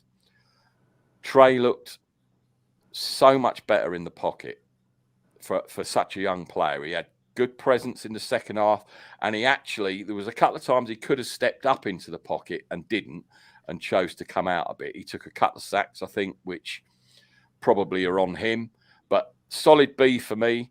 I was impressed with what I saw in the second half, but we can't have those. I don't think we can have that sort of first half against the Rams. But I don't know who's starting. Carl does. No one else does. So it'll be interesting to see what happens. But yeah, overall, impressed. And yeah, there are definite signs for the future, 100%. He isn't a Mac Jones. He isn't a Trevor Lawrence and all these other QBs. I mean, Trevor Lawrence, bless him, I don't know if the coach has broken him, the system's broken him, but everyone was so high on him coming out, and he's just been, awful. Trevor Lawrence is on a team now that was worse than the college team that he left to go into the draft from. Okay, like that dude, I feel so bad for that guy, man. Like he going to the Jaguars, and nobody knows who's going to start. But I'm going to tell you right now, if Jimmy is healthy and the hand is healthy, the thumb is healthy enough, he's going to play over Trey Lance. You didn't see anything in that game from Trey Lance that would suggest you start him over Jimmy G in a must-win, do-or-die playoff or bust scenario game at all. Yeah. But you see, if I said that, the shit that would come in my direction would be unbelievable. I already saw someone in the comments say, well, he's a Kansas City fan, so what the fuck would he know, or something like that. So it's all good, man. Like, I'm not a Trey hater, man. I would love for him because you guys are, look at me. 49ers fans, you guys on this show, we've had a good time getting to know you guys the last couple of years, man. Like, I'm not a 49ers hater. They're in the NFC. They don't affect the Chiefs one iota, really, when it comes down to anything. I root for the 49ers. For you guys, I remember watching the Niners. They were the Patriots of my childhood, in the 80s and the early 90s. They were the best team. Watched a lot of 49ers. I mean, I liked Joe Montana when I was a kid. I watched him and just thought, man, I wish he was on the Chiefs. And then he did come to the Chiefs for a little bit. But, so, yeah, I'm not a 49ers hater. I'm not a Trey hater, anything like that. I'm just from looking at it from the, the outside in. I just don't see how you would start him over Jimmy G if Jimmy G is good to go. Well, there is one crumb of comfort, Scott. You had Montana for the Chiefs. You entered the Houston Oilers organization. Yeah. Sadly, though, Joe was past his prime. I think he had a couple of good seasons in KC, but yeah. It took us to the AFC Championship game, and I still think we had a good chance of winning that game if he doesn't go out with a concussion. I want to say that was in the first half of that game against the Bills. He got knocked out of the game, and he actually came out and said that he wished he would have stayed and played another couple of years for the Chiefs. There was an interview he did in the last week or two. So before my mentions start getting blown up on Twitter, I'm not a Trey hater. I swear, I'm just trying to be an honest, unbiased opinion. And I would love for the guy to be good and for him to come out and kick ass and for you guys to be good. I would. Nothing more. And for anyone that's watching, his Twitter handle is @thisismr Rogers. So flame him. Flame him. Not me. Look, don't come at the Shank Club NFL. Don't come at me. I want to give rookie quarterback. I want to give rookie quarterbacks the benefit of the doubt for their first season. Okay, you're not expected to freaking light it up. No one's expecting you to. We just expect you just to not turn the ball over and not make mistakes. When a fan base starts hyping up their quarterback, which they took very, very high in the draft, and thinking he's the next Montana, or he's the next Mahomes, or he's the next Aaron Rodgers, that's where the drop off the cliff will be even higher than what it already is right now. This is why I never bigged up Mac Jones, thinking Cam Newton's going to start ahead of him, and we was wrong. This is why Zach Wilson, he's at the Jets. He didn't start well, but the last 3 games, he's slowly improved. Justin Fields, we'll find out how good he really is next season, because Matt Nagy's a total twat, and he will be fired simultaneously with Mike Zimmer after these next 2 games. Just give Trey Lance time. Give him time. This guy is a raw kid. He's played 2 games in the space of 2 years. Wait until 2022 when he is ready to go. You got a fan here, Carl. MP says, love the show as usual, and Carl's laugh gives me life. Wait till you hear him lone wolf. That'll fucking suck it all out of you, trust me. Good morning from San Francisco. Thanks, MP. Appreciate the comment. Let's pick some games. This is everyone's favourite part of the show. We got Mr. Rogers with his high ceilings that makes it sound impressive. Carl and Duval, who sound like strangled rats. Nick gives it a good go. So does Ryan. And You said I improved last week, you cheeky fuck.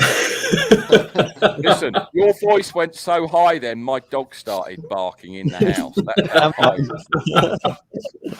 And I expect the Dalmatians wondering what's going on as well. I don't think we've seen a Paul lone wolf yet, so that's going to be interesting. Right, let's get into some games. Let's start with the first game this evening. Chiefs Broncos. Carl. Choose. Is Kelsey playing, Scott? Yeah. He will be playing. All the stars should be playing. Okay. Yeah, taking the Chiefs. Freddie's passed out. He'll still be watching it. Delay a game. Fuck's sake. Yeah, I'm still going to watch it, yeah. But I'm that sort of nutter that will watch any of these dud games. Chiefs will win this by a mile. Denver with Drew Lock is just they're a joke. So yeah, Chiefs easily. He made some good throws last week, Drew Lock, but then he did make some bonehead plays. I mean, Chiefs all day, unfortunately, and I hate to fucking say it. Nick? Yeah, it's Chiefs all day, and this like you say, there's no way they lose this unless they literally pull every single starter after the first drive. Paul? Yeah, I'm going for the Chiefs. Totally. Mr. Smug, I wonder who you're going to pick. He's going to lone wolf. They got, Drew Lock is out there, and look, man, like the Broncos suck.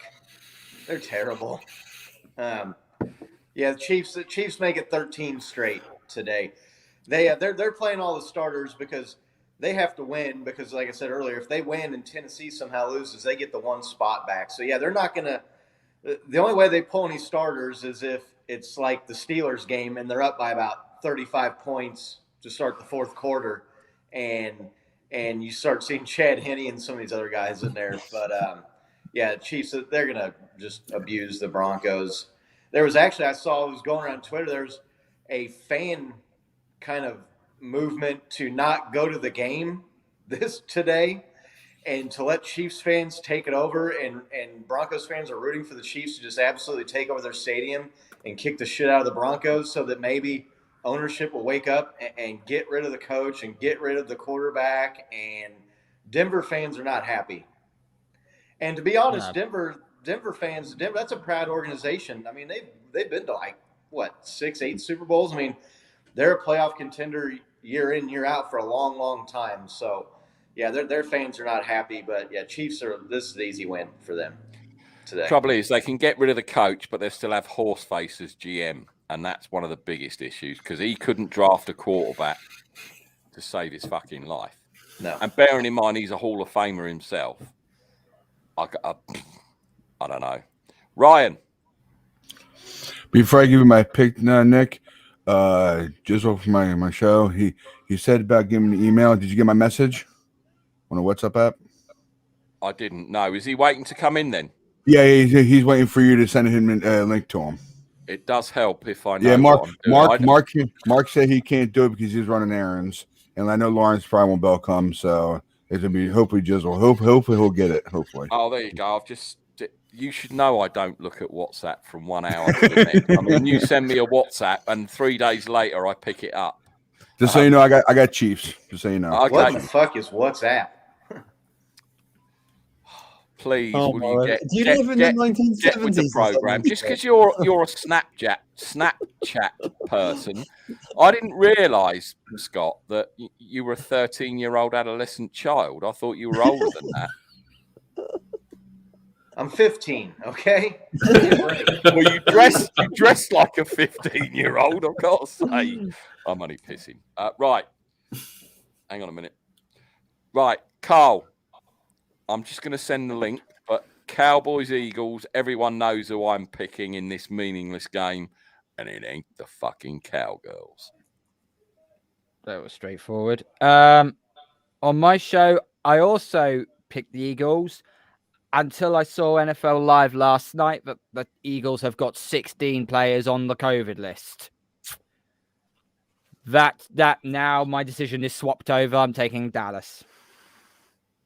Carl's being a chicken. No, he's joined the correct choice, which is the Dallas Cowboys to win this completely pointless game. I don't know if I'm even. You know what I'm like, and I'll watch all these primetime games. Even I will not. I'll tell you that you will not watch this game. You will not stay up. Even I won't. Nothing in it. I'll watch the Chiefs game for a bit, but I'm not going to bother with this rubbish. Cowboys to win. I don't care less. Yeah, I'd pick who's on the COVID list though. Is like Jalen Hurts or one of them guys on there, or is it like the backups? They didn't give us detail. They just said 16 players on the COVID list. I'll have a look. Won't they just rest a load of players, both teams anyway? With it being, are their playoff spots already locked up over there? Is that the deal? Yeah, they're already in. So. And I'm not a fan of resting players, if I'm honest. We've had this discussion. I'm not a fan of it. No. Well, I don't know. Okay. I have found out 3 players that are definitely out. Running back Miles Sanders, offensive lineman Landon Dickerson, offensive tackle Lane Johnson, and the players on the COVID list: Avery the linebacker, Fletcher Cox defensive tackle, Marcus Epps safety, tight end Dallas Goedert, Jordan Howard running back, Jason Kelsey center, Rodney McLeod safety, Boston Scott running back, Alex Singleton. Yeah. Jesus Christ! Okay, I'm gonna go. I am still picking the Eagles, even if it's the fucking varsity team. I'm gonna lean Dallas. Yeah, I don't care. Cowboys. Oh, we got someone else just popped in. Hang on, bear with me. One of the guys from your show, Ryan. How you doing, sir? Good morning. How's it going, guys? Shouts out to all the 49er fans in the UK. Appreciate that. Yeah, no, mate. Not many. There's so few they have to invite us on to make up the numbers. No, we invite you on just so we can how's it going, Ryan? Nice to meet you. Nice to meet you. Right, we're picking games as you've joined us. Couple of rules. If you're the only one to pick that team, you have to lone wolf. Carl, give us an example of a lone wolf. Let's just see if your lone wolf has improved. No. Ready? No, we're not going to be lone wolfing here, Nick. So you can give the example. Terrible. So yeah, if you've seen Game Day Morning, if you're the only one to pick that team to win, you have to lone wolf. And Freddie in the top right-hand corner is a Steelers fan, and you can take the mickey out of him if you want to, because he deserves it. So going back then, we have done so far Chiefs, Broncos. Who have you got in that, Jizzle? Chiefs. Okay. And I Cowboys, like this guy. Eagles. Who have you got? I got Cowboys. Oh shit, Nick. Nick? Dude, we all know you're lone wolf in this. I mean, come on. The Eagles are not going to win this game, and I want to just boost my stats at this point. You know me, Nick. I'm not going for Smeagol, so I'm not going for Smeagol. So Nick, you're Pat standing, are you? Basically, So is it only me that will. I can't pick the Cowboys. I hate them. I don't care who they're playing. Every week we go through this shit. And this right? is what I was talking about with Carl and Freddie on Twitter back and forth yesterday about who's leading the picks. You all don't have any like irrational hatred of other teams like some of the rest of us do. So like, you know, how many losses have I had because I just will not pick the Raiders this year? I mean, give me a break, man. Like, I really haven't got the time and the effort to go back through my book and see how many. How many? But I think I've probably got the most lone wolves right this year because my Lions have helped me out at least twice. When all of you said, "No, the Lions aren't." no, gonna whoa. win." All of us. I picked the Lions as well. Thank you very much. Yeah, but 1 out of 30, Nick, doesn't count. I've got at least 4 right this year. Just got to pick them once, baby. So, am I the only one that is picking the Eagles through Off my you go. hatred?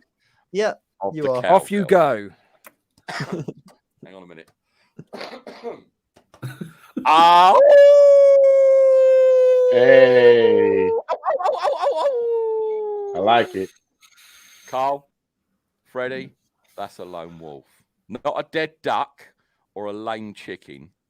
You've actually been That. quite impressed with my last couple, so I'm not going to give you. I'm not going to let you have Well, that. I'm not being funny, Freddie. After that one you did the other week, if a vet would have been walking past, they would have come in with the lethal injection and put you down.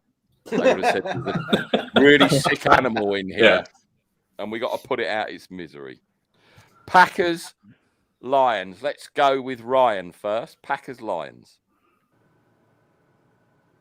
Do I have to really pick this one? Please. Oh man, I hate to go for a cheeseheads. Yeah, I gotta go for him. Sorry. Yeah. Gizzle? Packers, Lions. Yeah. I'm going to Packers. Nick? Yeah, let's pad me some stats. Packers. Paul? Yeah, Packers for me. Scott? are the Packers playing their starters? They've got the 1 seed wrapped up already. They are apparently Rodgers, Devontae Adams, Aaron Jones. They're all playing. Doesn't matter. Why? Yeah, stupid to play them at this point. Why? My goodness. I know. One of those guys is going to get hurt. You watch. You know that's going to happen. I'll go Packers. And Freddie? I'm going to go Lions. It's a meaningless game for two teams. Why not? This is a game that the Lions will be right up for to beat their divisional rivals. The Packers have got nothing to play for. I'm going you with guys the got to Lions. pick the Packers now. Funny you should Carl, say that. Nick. Do it. Packers. Get the howl ready. That's checkmate right there, I think. Yeah. No, What did he's Carl gonna say? he's gonna side with Freddie. No, I'm he's just not. making. I'm just making you swear. That's right. Go, Pat. Go. Freddie's not scared. No. Freddie, the floor is yours. Hold on to your glasses.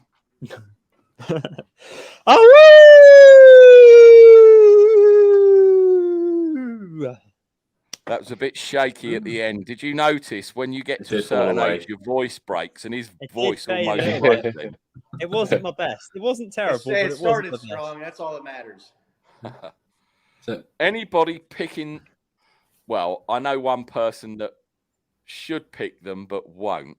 Anybody picking the Jaguars to beat the Colts? Come on, the Jags. Hmm. Yes. All day long. No way. I think Second one, I guarantee you now, this second lone wolf is going to be pathetic. If that first one was all he had, the only I will put this out there. I'm sure everyone has heard this already throughout the week as the week's gone on.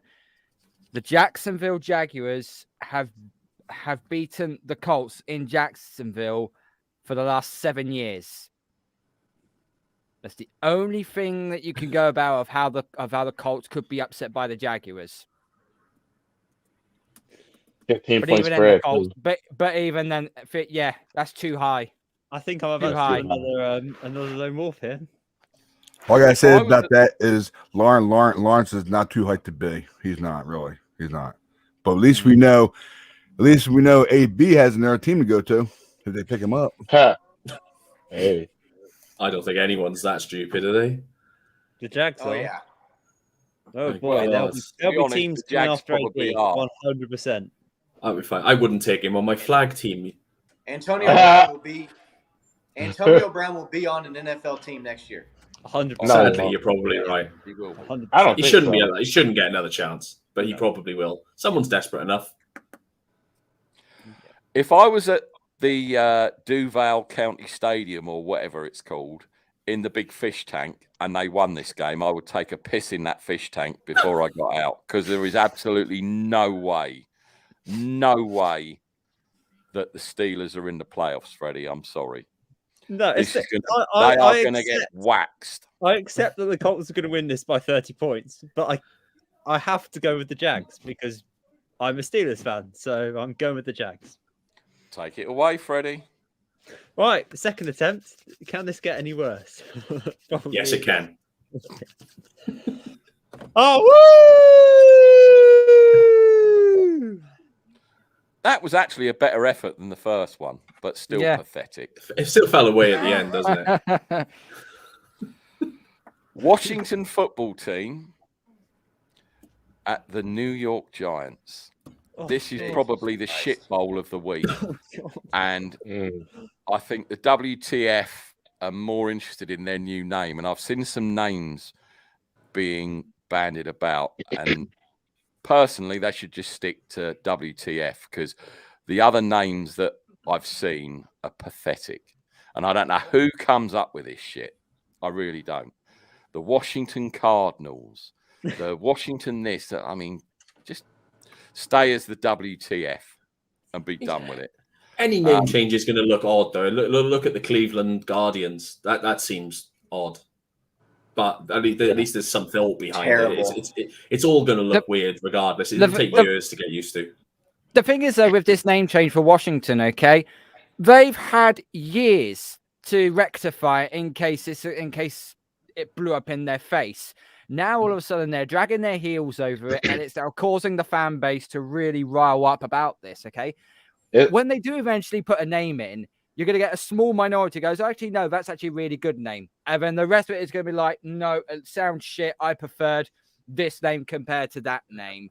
It's when you get a dysfunctional fan base, you've got a dysfunctional organization.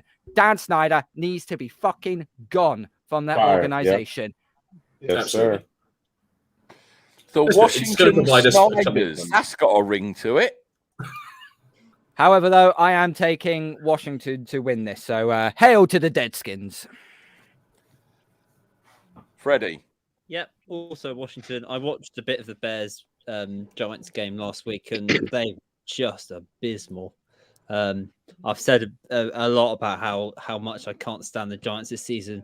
I was all behind Joe Judge getting another year, but after what I've seen the last few weeks, the Giants are just such a Get rid. cruddy. I nearly said something I shouldn't have done then. Football team. I'm Washington all day long for me. And do you know what? People moaned at Daniel Jones, and now they've got Mike McGlennon, who is fucking awful. He's And, one you of the know, They're worst. both for. They're both for. No, but do you know what? I'd rather have Danny Dimes than McGlennon because those 4 picks he threw, Yeah. was it 4 picks? They were awful. I mean, and Washington with Heineke, he has looked reasonable, serviceable, I would say. I still wish I'd have seen Fitzmagic in that offense with McLaurin, because I think their record would have been a lot better this year, but I can't pick the Giants. I really can't. What about you, Scott? Well, first, going back, someone said the Cleveland Guardians. What in the fuck are you guarding Cleveland from? Nobody wants that shithole city anyway. So that's a terrible name for that baseball team. And Washington, they missed it. Everybody knows it should be the Washington Lobbyists or the Washington Special Interests, because that's who really fucking owns Washington, D.C. in this country. Terrible names. It should have kept the name the way it was. But, yeah, I'd be for Washington football team. When it got them or the Giants, that's two teams that are just god-awful. I mean, weren't they losing 40-0 in the first half against the Cowboys a week or so ago?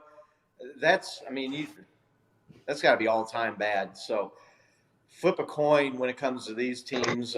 Is it New York or in Washington? New York. It's in the Big Apple. All right, I'm going to roll G-Men. I'm going Giants. I just to say I do appreciate the comment at the bottom. I'm more than happy with Jimmy G for a year if that's what we have. So, Paul.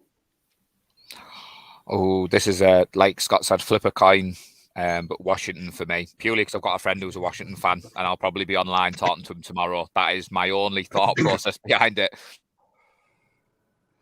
Good morning as well, Dion. See you in the chat. Nice to have you along. Nick. Yeah, Giants are shite. Washington for me. Although I would like to thank Danny Dimes for that run and falling over thing he did earlier on, because that's now actually being used to promote multiple sclerosis awareness about how we fall over a lot. So thanks, Danny. Honestly, you couldn't make it up, could you? You couldn't. I mean, I really felt sorry for him on that. I don't know. And I've watched it, I don't know how many times, and I can't explain it.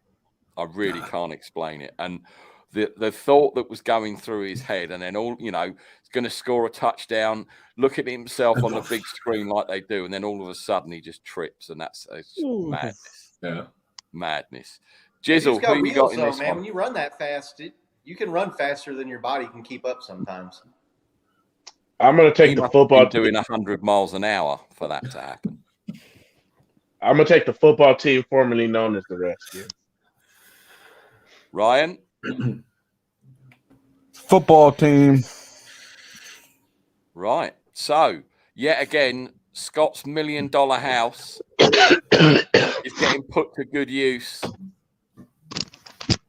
You are the lone wolf, sir. Take it away.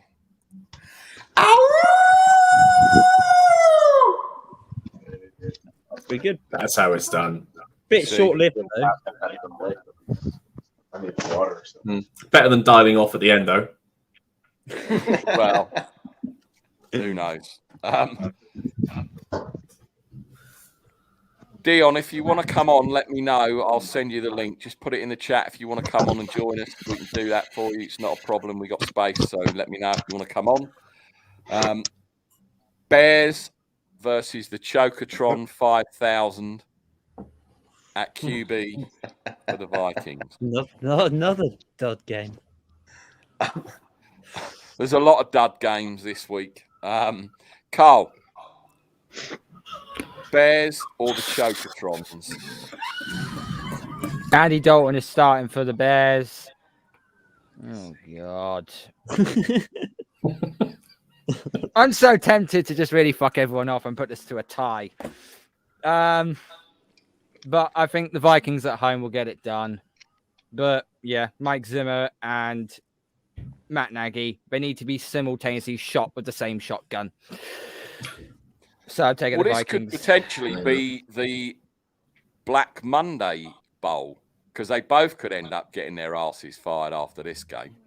They should. They've been pathetic. Yeah. Mike Zimmer especially. I mean, that guy. Mike Zimmer can't play call to save his life. The defense isn't great. And Matt Nagy, well, he's in over his head. Yeah, they both should be out for sure. 100%. The Vikings have ruined some good years, some good teams with just mediocre performances, and I think they'll win tomorrow. But this is not an interesting game at all. I won't even look at it. It just doesn't interest me. Well, you were watching a really dud game last week when I asked you. I was I watching can't the remember Niners. what one it was. There was me sat there watching the Chiefs and the Bungles duel it out, and you were watching the shit bowl. I was, yeah. Dion, I've sent you the link, so check your email. So, who are you going for, Freddie? Vikings.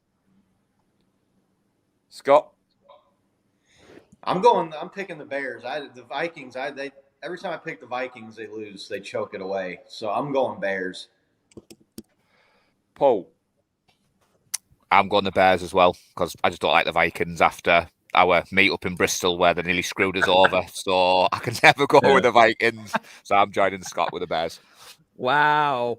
And we thought. I will say about and I don't know which Vikings crew it was in the UK, because I got told off slating one and it wasn't that one, it was the other. But we had a Vikings guest when we first started, and he was like 13 years old with no microphone, or his microphone would work, then his camera didn't work.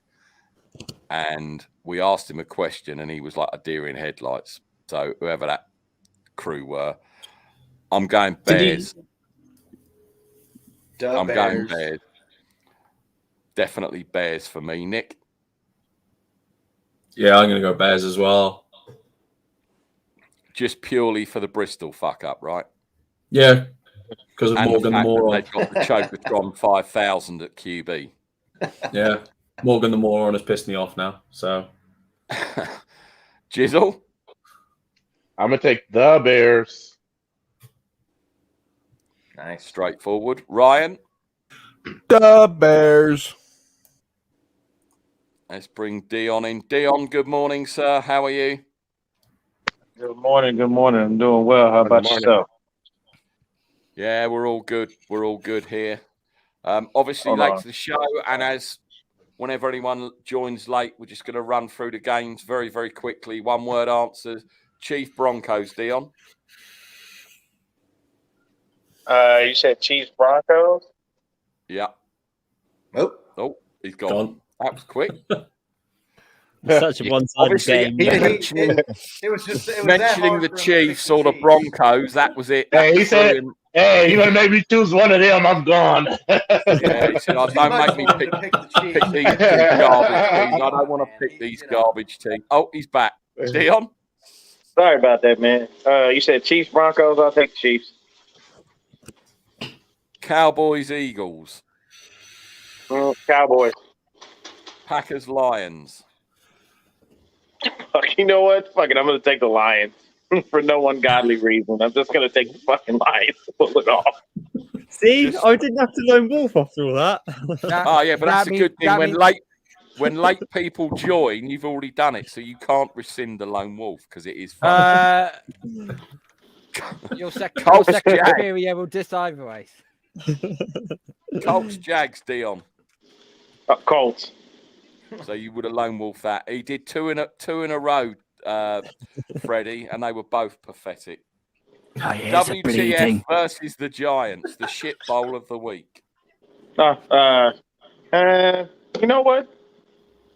I'm gonna go ahead and take the what fuck. That's what I'm gonna call them, the what fuck instead of the what the fuck.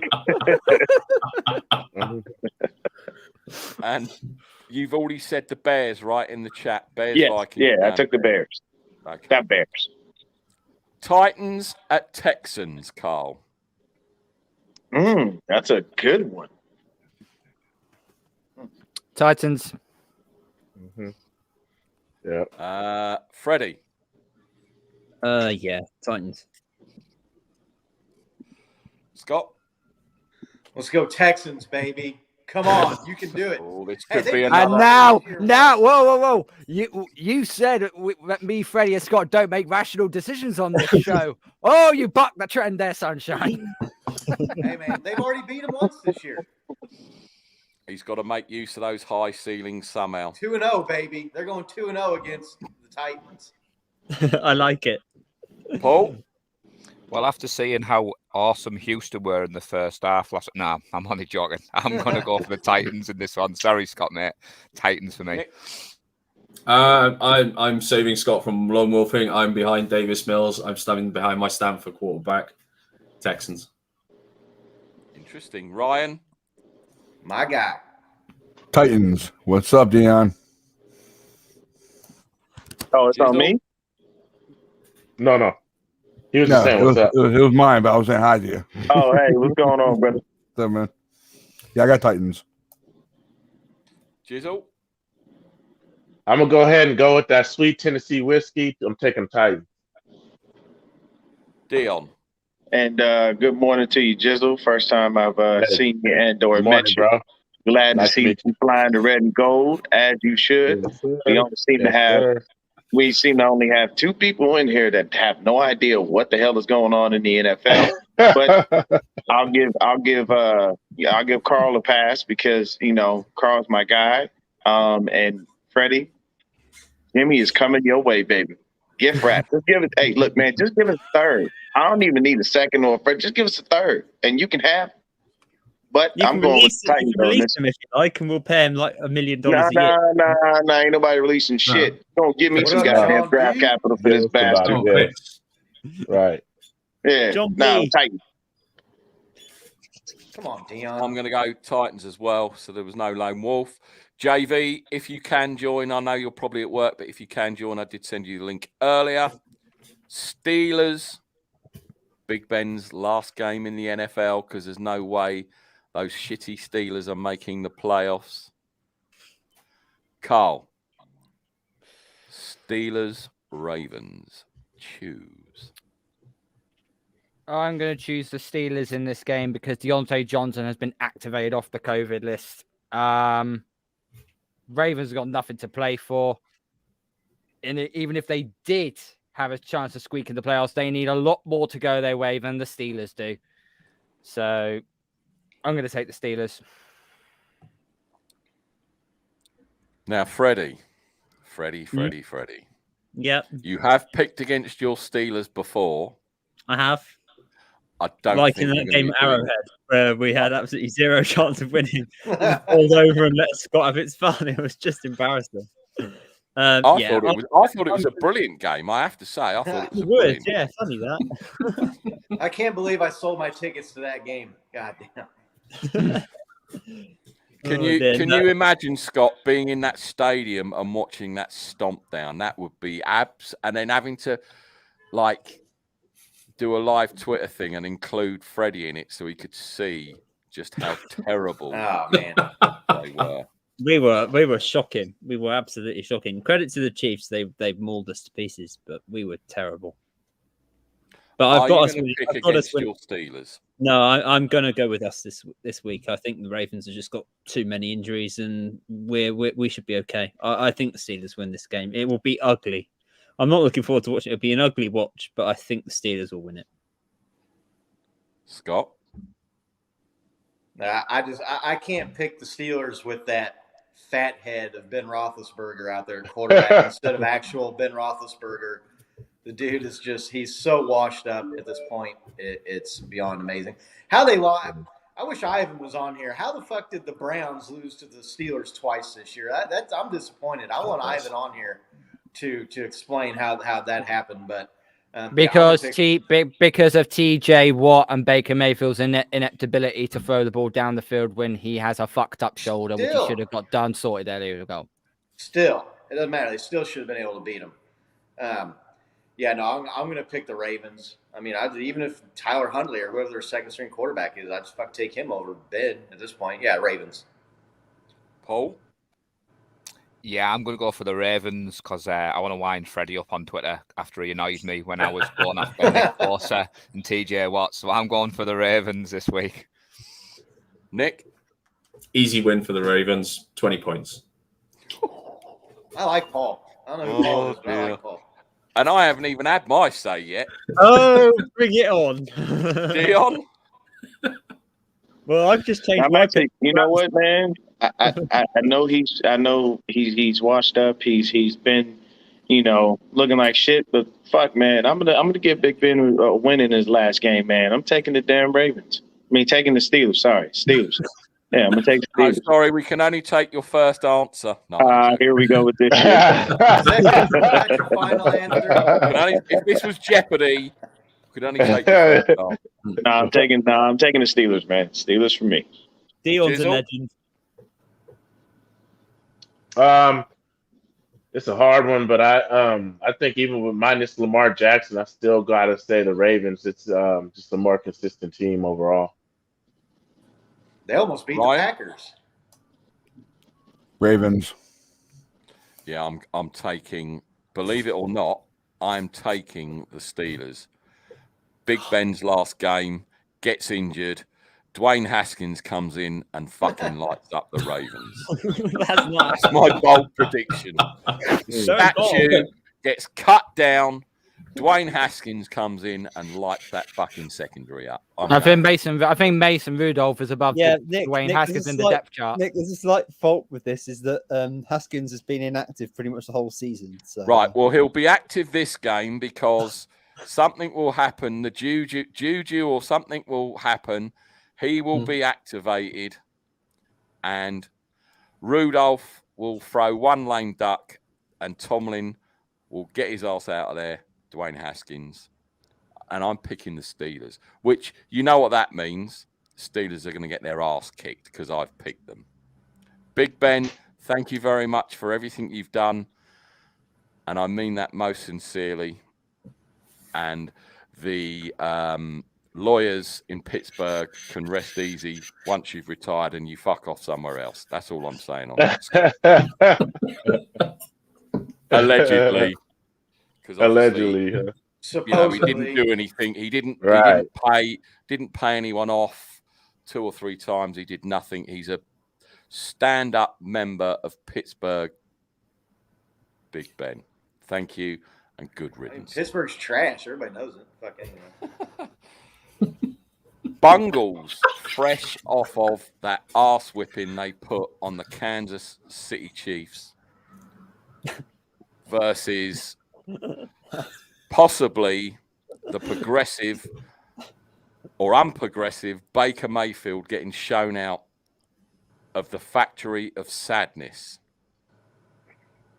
Carl, Bengals, Browns, choose. I'm taking the Browns in this. Joe Burrow is rested for this game. Oh. Yep, Joe Burrow is rested for this game. So They just lost to Ben Roethlisberger. You think it matters? I think it does matter in this game, but I don't understand why the Bengals are resting Joe Burrow, because technically they can still get the number 1 seed if the Chiefs lose and the Titans lose. But They could get the 2 if the Chiefs lose. Yeah. So, but I think they've won their division. They've got their playoff spot sewn up. So I think it's just a case of they're resting their key starters and getting ready for the wild card, which could be a mistake because if they did end up falling to the 4th seed, they could end up playing the Patriots. And that's probably a matchup Cincinnati probably don't want. Of all the teams, that's probably what they don't want. So the Patriots? I'm going to take the Browns. Yep. Trust me. The Browns will beat the Bengals in this game. Hey, I'm going to say this real quick, man. Talk your shit, Carl. Talk your shit, man. Rep your squad, man. That's how you do it. He said, man. He said, don't nobody want none of the smoke with the Patriots. Not a goddamn team in the AFC. He basically put on his Bill Belichick hoodie and said, you motherfuckers still remember who we are. We ain't no chumps, all right? We had one down year. We come back to kick y'all ass. I like that, Carl. I like that, man. Good on you for that, man. Yeah, thanks. We still got tape from last year's sidelines anyway, so you know. Yeah, exactly. Here's an interesting thought. I wonder if Baker gets dropped by the Browns. John says Brown fans here are so fucking pissed and butthurt over Baker's failures they want him gone. I wonder if they if Progressive trade him to someone like Liberty Mutual or what's that other shitty one advert I keep seeing? We are farmers. Dun, dun, dun, dun, dun, dun. There you go. I wonder if he gets his arse traded out of there, and that is the final advert of him getting kicked out of the Brown Stadium onto Allstate or some shit like that. Very interesting. Honestly, the most annoying one is that Gronk advert. That drives me nuts. Oh God! But I'm Rob Gronkowski. I'm special. Yeah. The fuck out of here, you fucking. I've lost track. Freddie. Oh. Hello. Who have you got? Browns for me. Bengals are resting players. Browns have had the Bengals number for years. Scott, you can shake your head all you like, but even when the Browns and Bengals were at their full strength, the Browns whooped their ass this season. It's just the Browns just seem to have their number, so Browns all day. And Scott can sit there and shake his head, but he'll be wrong. Another advert that pisses me off when I watch Game Pass is that stupid Liberty advert with that fucking emu and that 1970s cop. That winds me up. What? Emu? You Americans, you don't half have some garbage adverts. Fucking hell. And I thought some of the British TV adverts were lame. Scott, Browns, Bungles. I'm going to take the Bengals. Even though they're resting everyone. Browns are maybe the most disappointing team in the NFL this year to me. They're going to hand the ball off to Nick Chubb 40 times. Why? Let the boy run the ball down their throat. Why would you even risk getting Nick Chubb hurt in this game? He tears an ACL and misses all next year? That's dumb.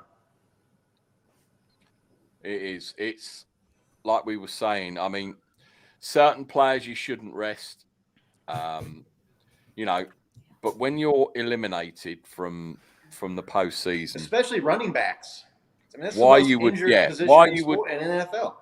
I mean, as bad as Mayfield has been, it's obvious he's banged up really badly. So why play him? Why play Chubb when it's a dead rubber? It's a meaningless game. Meaningless. Crazy, really. Paul, who have you got?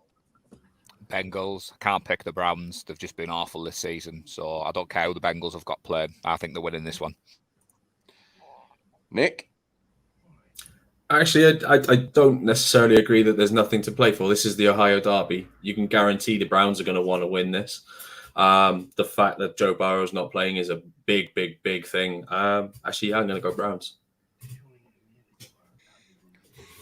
Dion?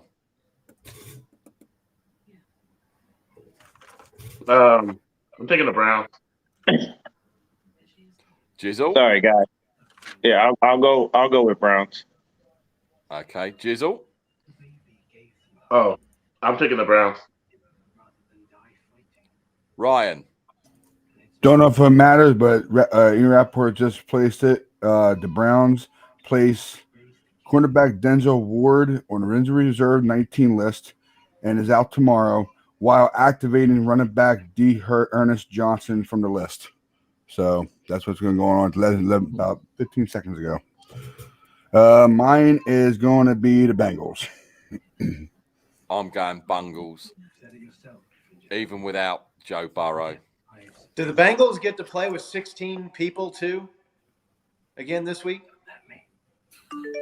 Oh, dear. Salty. They had 5 guys in black and white stripes on their team last week too. A Chiefs fan moaning about the referees? I'm just confused. Take the loss. Take the loss. You lost. Take the L, Scott. We're going to get that fucking payback in the playoffs. You watch it. It's coming. Is anybody expecting... You might even see the Bengals in the playoffs. Oh, I hope so. Is anybody taking Cam Lamar's Newton up against TB or even the second string? Anyone taking the Panthers in this next game? No, they're fucking useless. No, they're useless. I'm back. On the bench. Oh, dear. Now, this next game, I'm going to have to push because it is the strongest team in the NFC West and the Cardinals. Now, I won't call them the Sea Chickens because I can't. Oh, I did. Sorry. Sea Chickens versus the Cardinals. I am going to push, so I'm probably going to lone wolf this because I couldn't give a fuck. Carl? Yeah, I'm taking Arizona. Freddie? I'm going with Seattle. I think this is going to be the end of the Carroll Wilson era, and they'll want to go out on a high. So I'm going with Seattle to win this. Who do you think goes very quickly, Freddie? Which one's going? Or are they both gone? Probably most likely both, but I think they just have to get rid of Pete Carroll. He's just gone so stale in that organization that they just got to move on. Whether they do or not is a different story, but I think Carroll's a goner. Wilson probably will look to move. The problem is they haven't got a first round pick, and there's just so many holes in that team that. Oh yeah, they wasted that on Jamal overrated Adams, didn't they? I forgot about that. Yeah. Who? But I have them winning tomorrow. Nick. Cardinals. I think Wilson will still be there next year. I think Pete Carroll will move up into the front office and they'll go get a new coach. But surely that culture, and I know this is their first losing season in a long time, and a lot from what I see on Twitter when I'm arguing with Seahawks fan, which I love baiting them fuckers. I love it. It's almost as interesting as doing my stuff with Jimmy G or with Trey. It amuses me. But they honestly don't. They want him gone because if he moves upstairs, he's still going to have some influence on what goes on. And I think they'll keep him. The fan base has fallen out of love with him. And the fan base might have done, but the ownership still absolutely adores the man.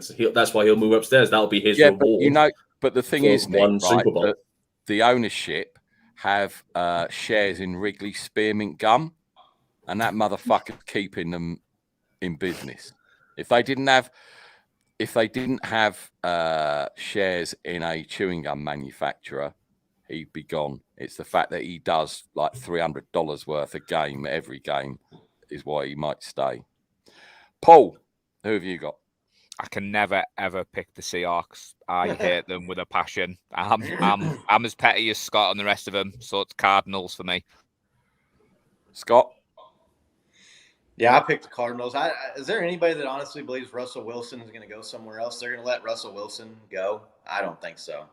I think they're going to let him go. I don't see that, man. Who are you going to go get? You don't have a first round pick to replace your quarterback with. I don't know, man. Yeah, I'm going to pick the Cardinals. But I don't know that. Seahawks defense has gotten pretty bad over the last couple of years. Some of those guys got older and left from that Legion of Boom or the Legion of Poon or whatever the fuck they wanted to call themselves up there. But Legion of fucking Doom they've been for the last couple of years. Yeah, exactly. They but man, like everybody going to overreact to one season though?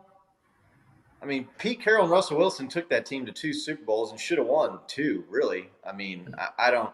You hand the ball off to Marshawn Lynch and you won 2 Super Bowls. So I don't know, man. People overreact to shit. The Eagles overreacted to Andy Reid having a bad season, and look, he went to the Chiefs, and look what he's done here. So I don't know, man. I think people are that's a little bit too much of recency bias or the whole we need to get rid of Pete Carroll and Russell Wilson thing. I don't know about that. I think the biggest thing, being serious for a minute about the Sea Chickens, it shows you if your best player, the QB, goes down and you've got nothing behind him, how your season can derail. Oh, yeah. And again, like I was saying earlier, before you joined, when we was talking with Sam and the gang about the job Mike Tomlin's done to keep that team not to have a losing season when they lost Ben and you had Duck Hodges and you had Rudolph the Red-Nosed Reindeer and still manage. And I know schedule has a lot to do with it and the rest of it, but it just shows you how, I don't know if you want to call it, again, is it because of Pete Carroll, the backup QB, etc., or the game plan wasn't as good? But I think Carroll's gone.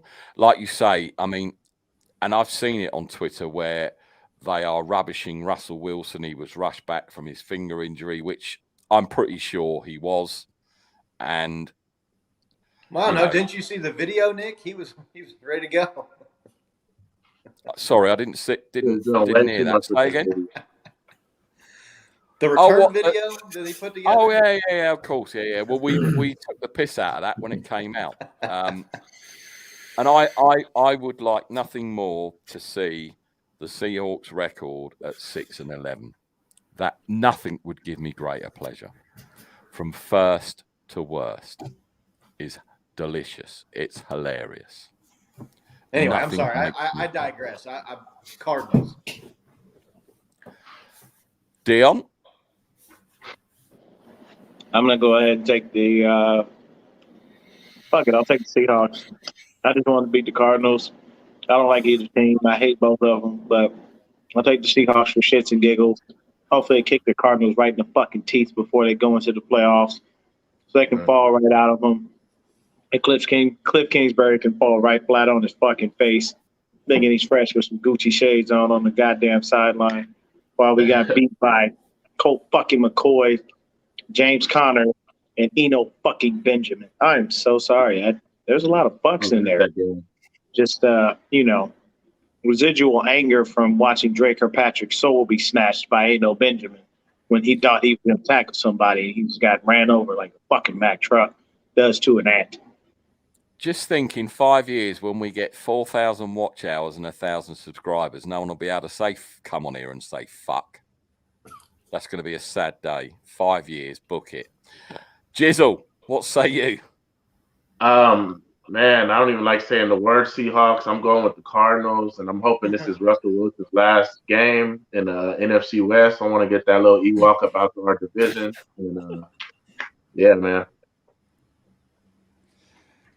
Yeah, definitely. Dion's breakfast is full of fucks, and it's probably got more fucks in it than your wedding soup, JV, that you was making the other day. Damn. Ryan, what say you? And can you please bring up John V's comment about his jaw procedure? I know you probably brought it up already, but I want to see it again. That is hilarious, John. That is hilarious. Peace, John. That's hilarious. I love that. You know me, man. I can't stand the Seacocks. So I'm going for Cards in this one. That's what I'm going. I got. So because I took the push, I've got to do the Lone Wolf, right? Because I can't pick either of these sorry fucking franchise. I can't.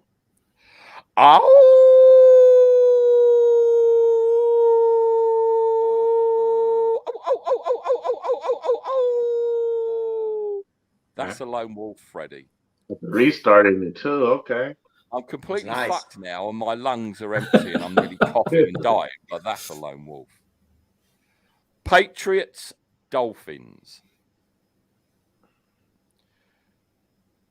New England 9-12 on road games versus Miami in the Belichick era since 2000. Carl, are they going to continue that trend, or are the Dolphins going to pull something out of the hat? Hard place to go. We struggle massively down there. We're minus 6.5 point favorites, which is, for me, that's too much point scoring. It's always difficult to go down there. But we lost them in week 1 by a point, and all due to us fumbling the ball. Not going to happen in this game. I think we're going to pull out. I think we'll pull out the bag, but it's going to be very tight. I think we'll win by a field goal. Freddie's smiling, or is that? Yeah, I'm just looking at the FA Cup scores and seeing the Newcastle losing at home to Cambridge. So. Oh dear, what a shame! Funny when you get lots of money, isn't it?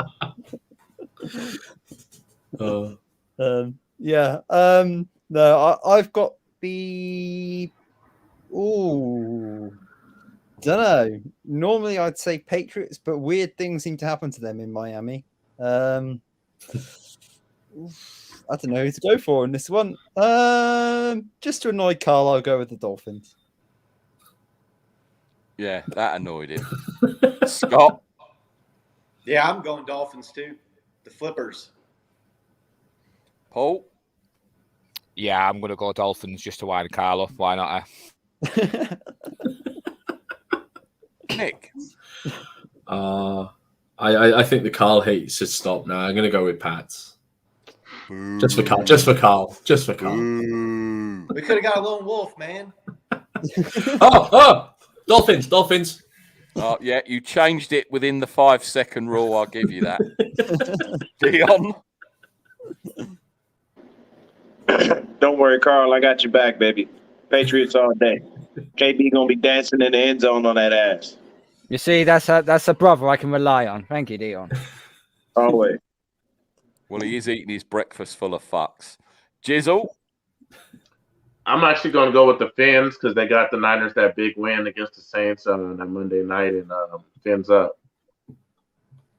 Ryan? Hey, Nick, do I have to vote? Do I have to vote? If your wife is watching, yes. Oh, good morning, my God. Christina, if you are watching. Nah, she's probably at work right now. That's why I took her to work. So, yes, you watch. Her comment will pop up in the chat because she's watching how you pick. Because if you go against them twice, get ready to go and sleep in the doghouse in the backyard. my heart's saying Dolphins, but love my wife is Patriots. So, God, it's a tough one. It really is. Well, what the hell? I might as well go for the Patriots. Go for her. So I'll go for her. Ryan, I can put my phone away because I was ready just to message you right off the bat. I am going to pick. Yeah, Carl. I know how Nick, to. come on. I am going to pick. Love you, guy. Dolphins for me. Saints, Falcons. Now, I want the Falcons to win for obvious reasons. Mm-hmm. They've moved the game, which I think is a sensible thing, into the 9:25 or 4:25 slot so that it's the same time as the Niners game. Matt Ryan's my guy. He's going to do us a favor. People are going to be on the sideline saying that the Falcons are blowing out the Saints. Trey Lance, whoever's in, Jimmy G, whoever, just going to take the game. And I'm going with the Falcons. Carl? Saints defense is actually a lot better than a lot of people give them credit for. The offense is the one that's got all the offensive power of a fucking kettle. But just to make this interesting and make you 49ers lot sweat, I'm taking the Saints. Freddie? Hold on. Freddie, before you say anything, Carl, no the fuck you just didn't. Carl, God damn it, I took your Patriots, man, and you're going to really turn around and you just slapped me in the face, kicked me square in my ass, punched me dead in my balls, and laughed as I laid on the ground, writhing in pain. What the fuck? What in the absolute fuck? Okay, Carl, I see you. Well played, sir. Well played. I don't think Dion's very happy with you, Carl. Sod's law. That is a bitch slap, though. I have to say that is an A1 bitch slap. And you know the funny thing is, I don't even know what the fuck he just said. He said something, and I feel like that's like UK slang, and I have no idea what that is. It is UK slang. Sod's law basically means tough shit. Oh, okay. Oh, that's what we're doing here. All right. Well, to quote your Nick's favorite champion, you big dosa. Exactly. What a dosa. What a dosa. What a dosa. Carl, you can't be that thick.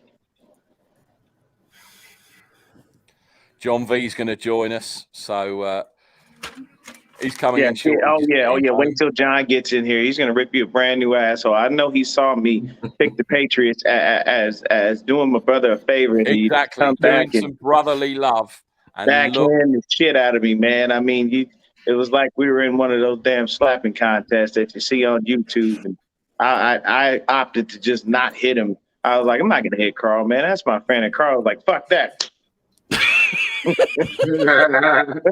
Oh, shit. Carl, honestly, We'll let John V bring the flamethrower when he comes on, because I feel there might be a JV rant for the last week of the season. Freddie, I forgot what game we're talking about. Oh yeah, Falcons Saints. Yeah. Well, I went with the Saints on Thursday night, but we're on Carl's show. But I'm changing my mind. I'm going with the Falcons. I just think that the Saints are too injured, and if they were playing a team that didn't care less, they might roll them over. But the Falcons are not going to want the Saints to go into their house and get into the playoffs. They're going to want to make sure, right, don't let this lot get anywhere near the playoffs. We're going to beat them up. I think the Falcons win this. It's going to be a pretty ugly watch. And these two teams are fairly evenly matched, really. I'm going to take the Falcons. What he actually means is there's a lot of 49ers fans in this room, and after Dion just went after Carl, there's no way Freddie was picking the Saints. You see me go against. I was the lone wolf going for the Seahawks against the Niners earlier in the season. You all gave me a load of stick, and I was right. So let's not hear any of this. Yeah, Thank you, Freddie. Tactical voting by Freddie. Scott. Yeah, I'm going to pick Saints. They shut out Tampa Bay a couple weeks ago. That defense is legit. The Falcons are like the Vikings to me. They just consistently underperform. They lose every time I pick them to win. I'm Saints going to win that game. Matty Ice, baby. And the Falcons, talking about the Falcons' house. That house ain't nobody's. Like that. It's a shame that stadium has such a dog shit team in it. Right. And I could say that about a few teams and new stadiums. That stadium is amazing, and it's being let down by garbage football. It's an amazing stadium. It is an absolute amazing stadium, but unfortunately, it's like a really, really nice exhibit, but there's fuck all in it to look at. True. A bit like the Steelers trophy cabinet after next year. JV. There it is. What up, fam? The floor is yours very quickly. To get binoculars to see everybody. Do a public service announcement to Carl over his just being shit, basically. Carl. You took the Saints? I wasn't the only one. Oh. Do not bring your locker room rant shit sound effects on this show, please. I didn't hear any sound effects. Sound effects? It's either that someone's done it. Somebody bought a terrible sound effect in there. Carl, let me tell you something, buddy. I heard Dion take I thought Dion took the Patriots, bro. He did. And you thought you'd return the favor and shit on him. As if somebody didn't already piss in his fucking waffles. You decided to pick the Patriots. No. Carl, you don't have to take this shit, okay? I plugged John B's show on my show, and then he goes and picks against my fucking team in the show that I plugged. And I I thought we had an understanding. Take that shit, Carl. Scott, swings and roundabouts. I thought we had an understanding. I just needed to pick against my fellow podcaster. I needed to pick against him. I needed a valuable excuse to pick against Nick. And so I chose the Cincinnati Bengals because they were the home team. And I felt like that was going to be game of the week and that the Bengals had a strong chance to beat your Chiefs. Now, all valid points. All I'm saying is call me Nostradamus, but I think that shit came to fruition.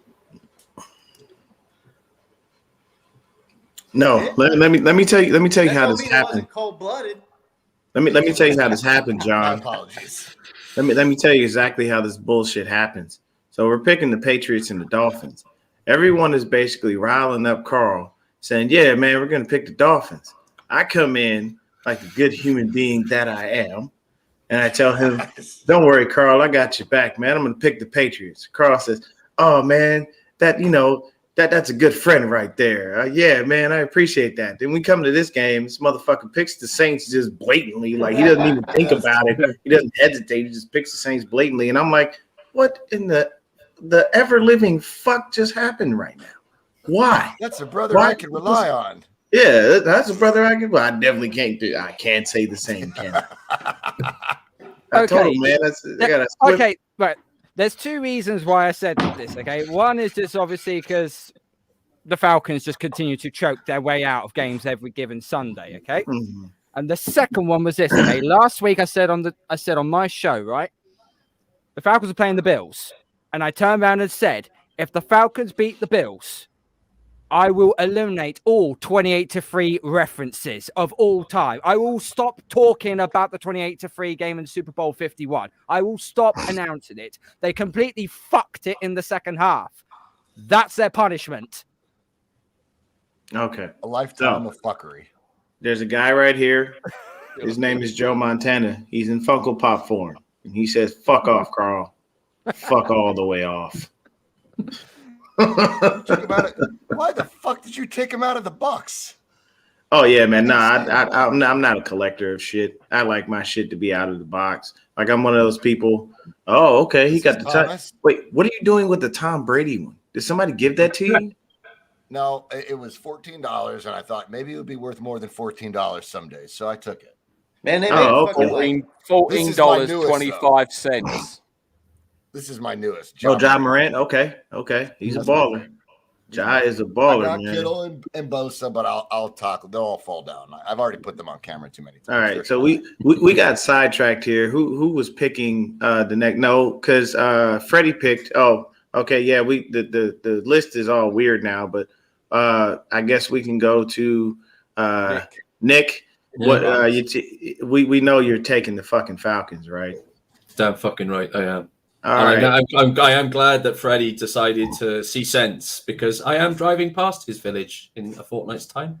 What are you doing coming down Throw here? some Molotov cocktails in that direction. I'm driving down.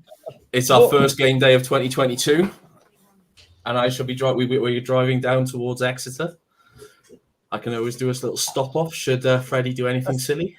That's quite a long way to come up here. To drop down to Exeter, but it's even a longer way for me to John to fly all the way across the pond to kick Freddie's ass for picking the goddamn Saints. No. But it is what it is. He did. He picked the Falcons.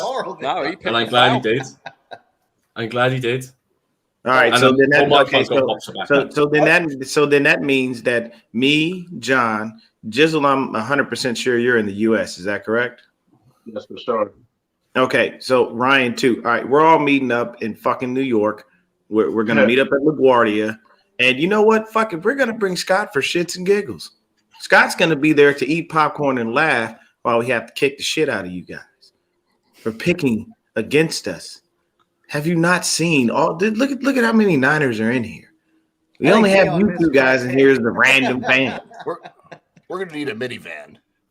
Yeah, that's okay, man. Hey, we can get into some rush hour shit while we're over there. Freddie, I'm gonna tie your ass up and bring you back to the States. Put your ass here in Pittsburgh. If we can, I'm just gonna fucking drag you out. I'm gonna bring you to Pittsburgh. I'm gonna put you with all your fucking people. You guys can shit all over the Cleveland fans. John, gonna fit in great here. Yeah, he's gonna start working at a steel mill and shit. No. John, just don't show him to your dog. He'll think it's a fucking bone. No, John, she's not gonna bother. She likes Pittsburgh fans. John, if we can play retro ball together on game. Oh my God! You know what? You can sit shotgun with me. Well, fuck it. I'll stay in the car. I'll wait for you. Come on, take shotgun. Let's play retro ball all the way to the airport. All right, let's see. Paul, we obviously your pick is definitely going with Falcons.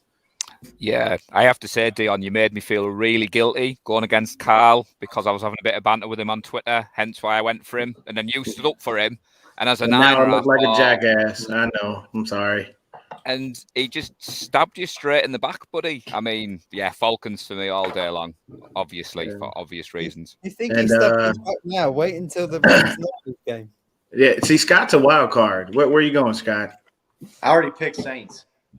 God damn it. I knew he was going to do that shit. All right. Wait. Say the for words all of the out other. loud and listen to yourself. I'm picking the Falcons to win a football game. Just say that out loud. And tell I'm me that picking the doesn't Falcons to sound win a fucking football insane. game. I just said it. It feels really fucking good because the Saints are shit. Matty Ice, my All guy. right. So I think honestly the rest of the panel, I would say Ryan, Jizzle, myself, and John V. We all know we're going Falcons just because we need the Saints to lose regardless. Rise up, baby. All right, Nick, where are we at? Are we at our game? Our next game, Bills. Anybody picking Gangrene over the Bills? No. Yeah. Beat him once already. Carl might, because it helps him, but Anybody? Anyone What are the taking the Bills playing Jets? for though this week though? That's the thing I'm wondering. Because don't they Probably have seeding. Maybe seeding, I guess. That's what I'm Do thinking. they have the division, Carl? Are they fighting? No. Hang on. No, division tie was still on the line, but because of our loss to Miami in week 1, Buffalo have the tiebreaker over us due to the divisional record. Okay. So kind of okay. So is your division done? Is it locked up? Is the Buffalo the winners or no? Basically, you're playing for that.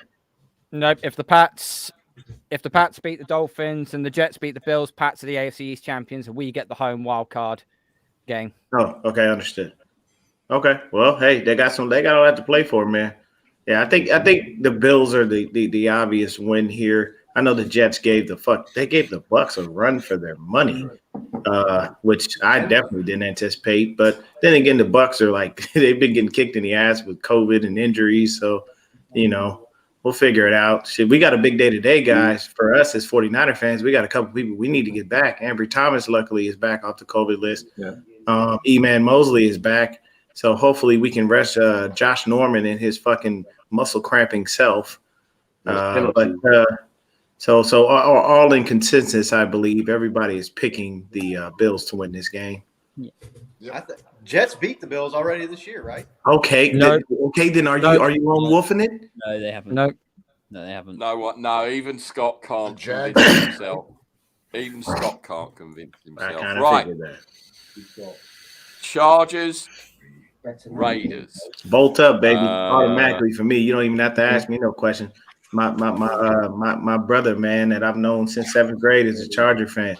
I gotta go Bolts. I can't do him like that. Bolt up, baby. And I hate the fucking Raiders with a passion. They're shit. Yep.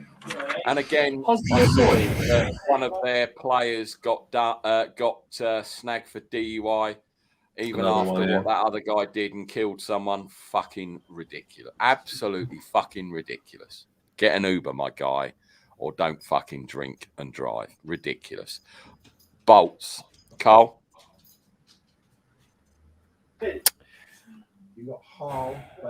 I'm going to take the Chargers in this. I think this is going to be a very, very close game, very high scoring. I think the Chargers got enough quality just to get it done. The only thing I'll give with the Raiders is because they're in a bit of an emotional state right now because obviously John Madden passing away. They're going to light the torch for him before the start of the game. It's going to be a lot of emotion on this game. Both franchises hate each other, but I think the Chargers will get it done eventually. Light a torch for John Madden just before the Chargers light up the sorry-ass Raiders. Very fitting.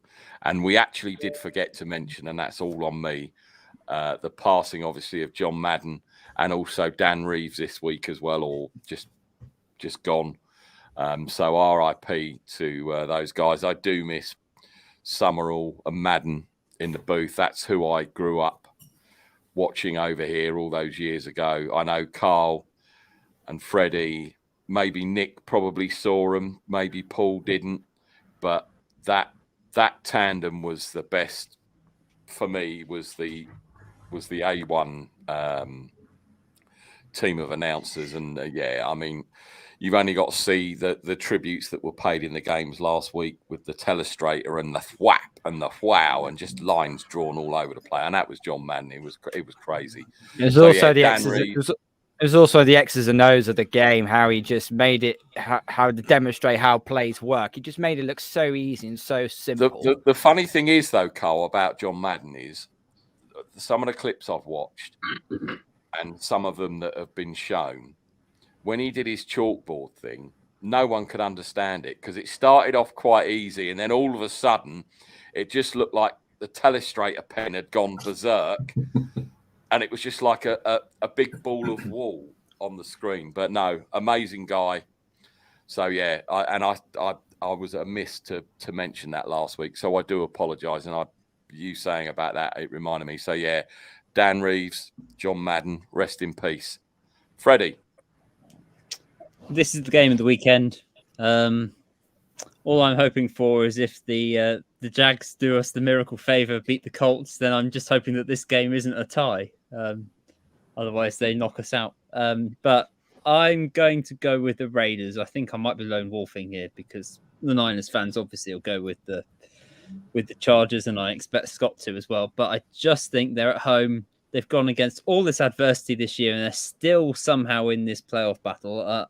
I can't stand the Raiders, but there's something I've got to respect them for the fact that they've managed to stick around this year. And they're at home. It's a massive game in Vegas. I don't know. The Chargers are a talented team, but they lose too many winnable games, and this is another one I think they may end up losing. I'm not comfortable going with the Raiders on this one. I think it's going to be very close, but I am going to go with the Raiders. Another world-class stadium, can I just say, that the Raiders have built, and only one little trophy in it, and they ain't getting any more. And I am going to hopefully go there next year to join the red and gold invasion next year. I'll be there. That's hilarious because Nick is completely frozen. At least as far as I can see. He looks like he's giving the wanker sign. He does. I'm not frozen. I'm totally unfrozen. You're frozen on our screens. Yeah, we can. Oh, hang on. Someone mentioned the Seahawks. Hang on. You're doing that. That's all we can see. Now I'm frozen. Now I'm back. Right, I'm back. No, you're still frozen on my end. So, Nick, who's your pick? Yeah, Chargers for me. And Paul? Yeah, Chargers as well, Dion. Brian? I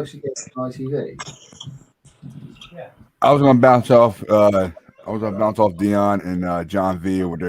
where they're talking about Carl from picking freaking not picking the Falcons. Carl.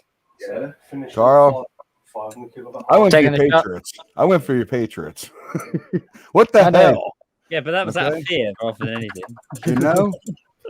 Yeah, man. We're not gonna fault you for going for the Patriots.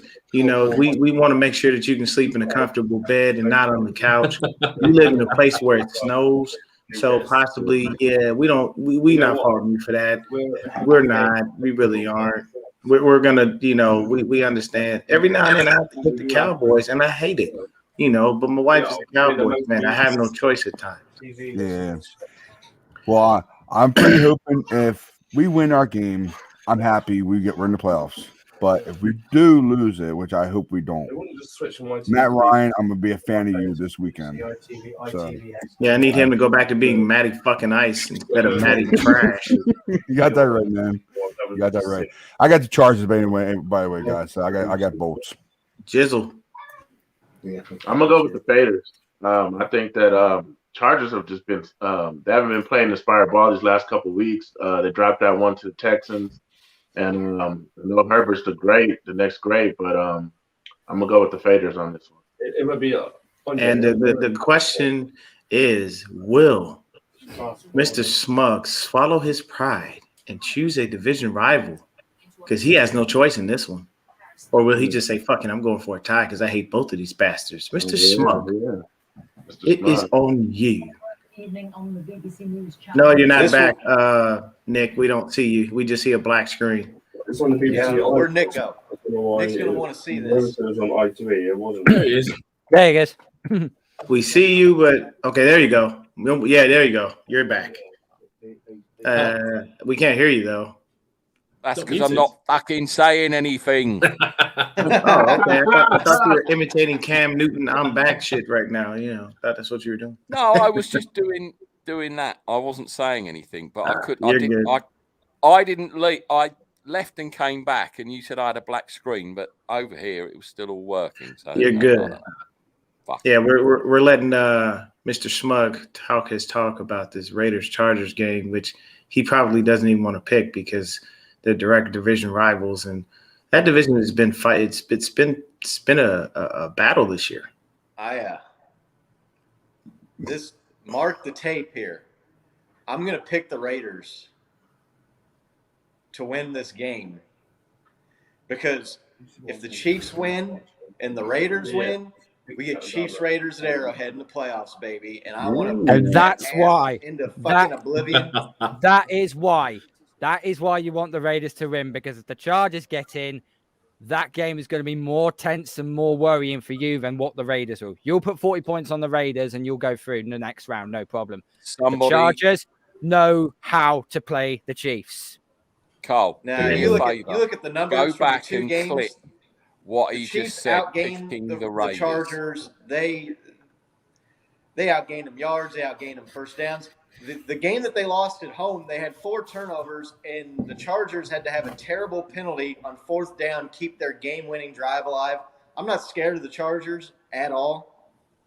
I just want to beat the Raiders' ass in the playoffs. John B. Chargers. Yeah, it is. I like Herbert. I think he's going to get the 5,000 mark. Yeah, Herbert's a cold motherfucker, man. He wasn't too cold against the Texans. It is what it is, man. They were ravaged by injury. They had COVID. Like there was a lot of reasons they didn't win that game. Are they fully healthy? Dude, the going Texans had 20 people going into Vegas. That was the Texans B squad. The Texans had 20 players on the COVID Texans list. had tons out as well. Yeah. So let's not do all this. Oh, Chargers were all unhealthy. The Texans were as well. Well, hey, that just proves anybody can be beat on any given Sunday. Nick, are you there or did you freeze again? I feel like he froze again. No, I'm here. I've been frozen. All right. I'm here. Has everyone picked? Because Yes. I've gone with a bolt. Yeah. Right. Now, bear with me, gentlemen, because we're now going to talk about the game of the week. And I'm feeling that confident. I'm going to make a bold prediction, and I'm going to light a cigar while I make this bold prediction. It'd be nice if we could see you light that cigar. 49 versus the Rams. And can we just cast our mind back to the first 49ers-Rams game? Who was the only one that predicted that the 49ers were going to absolutely stomp the Rams? Yeah, that was you. I was the only one. Bold prediction. I said we were going to kick their ass. And this week, I don't care who's starting at quarterback. I'm going to say it now. We will win by 27-3. Jesus, we've not done that yet ever. 7. That's bold. Real bold. I don't give a shit who's under center. I don't care. Okay, Freddie, you just calm down, goddammit. That pick it was a little. It was a stretch, but it wasn't that funny. Damn it. Yeah, it was. What did we win last time? What was the score last time? 31-10. 31-10. There you go. So round about the same sort of points margin. We all know that Trent Williams is battling an elbow problem right now. We don't even know if he's playing. Yeah, we may have to have Jalen. We may have to have Jalen Moore start. But the thing with that is, I think we had players missing in that first game. It makes no difference. I think he plays. I still think Trent's going to play though. I just think they said, hey, we'll let you rehab all week, and when the game comes, you got it. You already know, like he's the best left tackle in football. He don't need no practice, man. We gonna AI this, man. We talking about practice. Practice. Right. Well, you know what? It would make sense if you don't have your starting left tackle Oh, and you want to extend the drive and keep the plays alive. You might need to go with mobility. Hey, Freddie's got to go real quick. Go ahead and spit that out real quick, Freddie. Yeah. Thanks for having me on as always, Nick and Carl and everyone else. It's been a pleasure to have you on. I think the Niners win this game. They've got the Rams number. I don't think it'll be 27-3 though. I think that's ridiculous. More like 27-21 would be more realistic. No, I think the Niners win it. Appreciate that, Freddie. And Freddie, cheers, guys. Appreciate you. See you again soon, man. Take care, brother. Later, Freddie. Everyone who came on that show when we did the last show when the Niners played the Rams that it was going to be close. We were really worried. Jimmy G's this running back wasn't in that, blah, blah, blah. And we fucking murdered them. And that's what we're going to do again. Nick, it's not like we didn't have valid motive. We were shit at home when we played the game. You know what I'm saying? I think we were on a losing streak at that point. Which made it even more bold for me to say what I said. I like the bold prediction. I can understand it and appreciate it, but you can't fault us for thinking realistically and logically on that one, man. We were having a shit time at the moment that we had to play the Rams at home, and it was a tough go to try to go ahead and pick us at home because of the current that record that we had. But I mean, we came out with the W. But your bold prediction held true, and I agree with you. I'll give every second home game tomorrow for the Niners because we all know it's going to be a red. Yeah, we'll take over SoFi. I guarantee you. We're going to take that stadium over. And I don't know if you saw the tweet that the Rams put out. They want everyone to turn up in blue so that they can try and make it look like a home game for them as opposed to it being a Niners. Yeah. I'm gonna tell you. Look. Let me tell you something right now. This is because I can say this because I'm from there and I know the culture. You look in that stadium. You are, first of all, you're in Inglewood, California. Okay. Inglewood has like 99.9% Bloods in that neighborhood and like 1% Crips. Like there's like a small Crips at somewhere peeking around in there that no one knows about. But 99% of Inglewood is Bloods. So if you have a sea of red and a sea of blue, that will look nothing. That won't look anything like a football game. That'll look like a gang war. Literally, if you have them turn up in blue. I would rather them wear their white jerseys, and us wear our red ones to be able to properly distinguish and not cause any kind of scene, because even though a lot of that shit has calmed down, it's still LA, it's still Inglewood. That culture is still very alive and vibrant out there. Though the stuff has calmed down a lot in different areas, have been gentrified, and there's other things going on, you still got to be real mindful of the cats that you mess around with out there. It just, I would rather them not wear a sea of blue. I just don't need the ignorance, from human beings, because there's somebody out there. All it takes is one idiot. You can sit there and everybody be chilling. Some jackass throws a chair and the whole fucking stadium goes ape shit. But I digress. All fan bases fight amongst themselves. The amount of times I've seen Niner fans fighting each other and Raiders fans fighting each other. It's extremely rare. I've seen Cardinal fans beat on Cardinal fans. That's funny. When you watch Larry Fitzgerald whoop Larry Fitzgerald's ass is hilarious. But I'll give Nick a bold one. We lose this game if Jimmy starts. We win this game if Trey Lance starts. And I'll tell you why. I'll give you a good enough reason. Kyle Shanahan is forcing Jimmy Garoppolo onto the field with an injured thumb. He has to have him out there for what ungodly reason, I do not know. We have a perfectly healthy starter and a guy that we spent a lot of draft capital on to go get, that is sitting right there ready to go ahead and get into this game and blow it out. You have a run game that you consistently beat the Rams with. Daniel Brunskill, who gets punked all year long. magically turns into the best right guard in the fucking league when Aaron Donald comes in front of him. He flips some kind of a switch and he seems to know how to play football and he can block perfectly. At the end of the day, Trey Lance makes our running game more dynamic. Why? Because he's another viable threat as a runner. Jimmy is not. Jimmy is a statue in the pocket.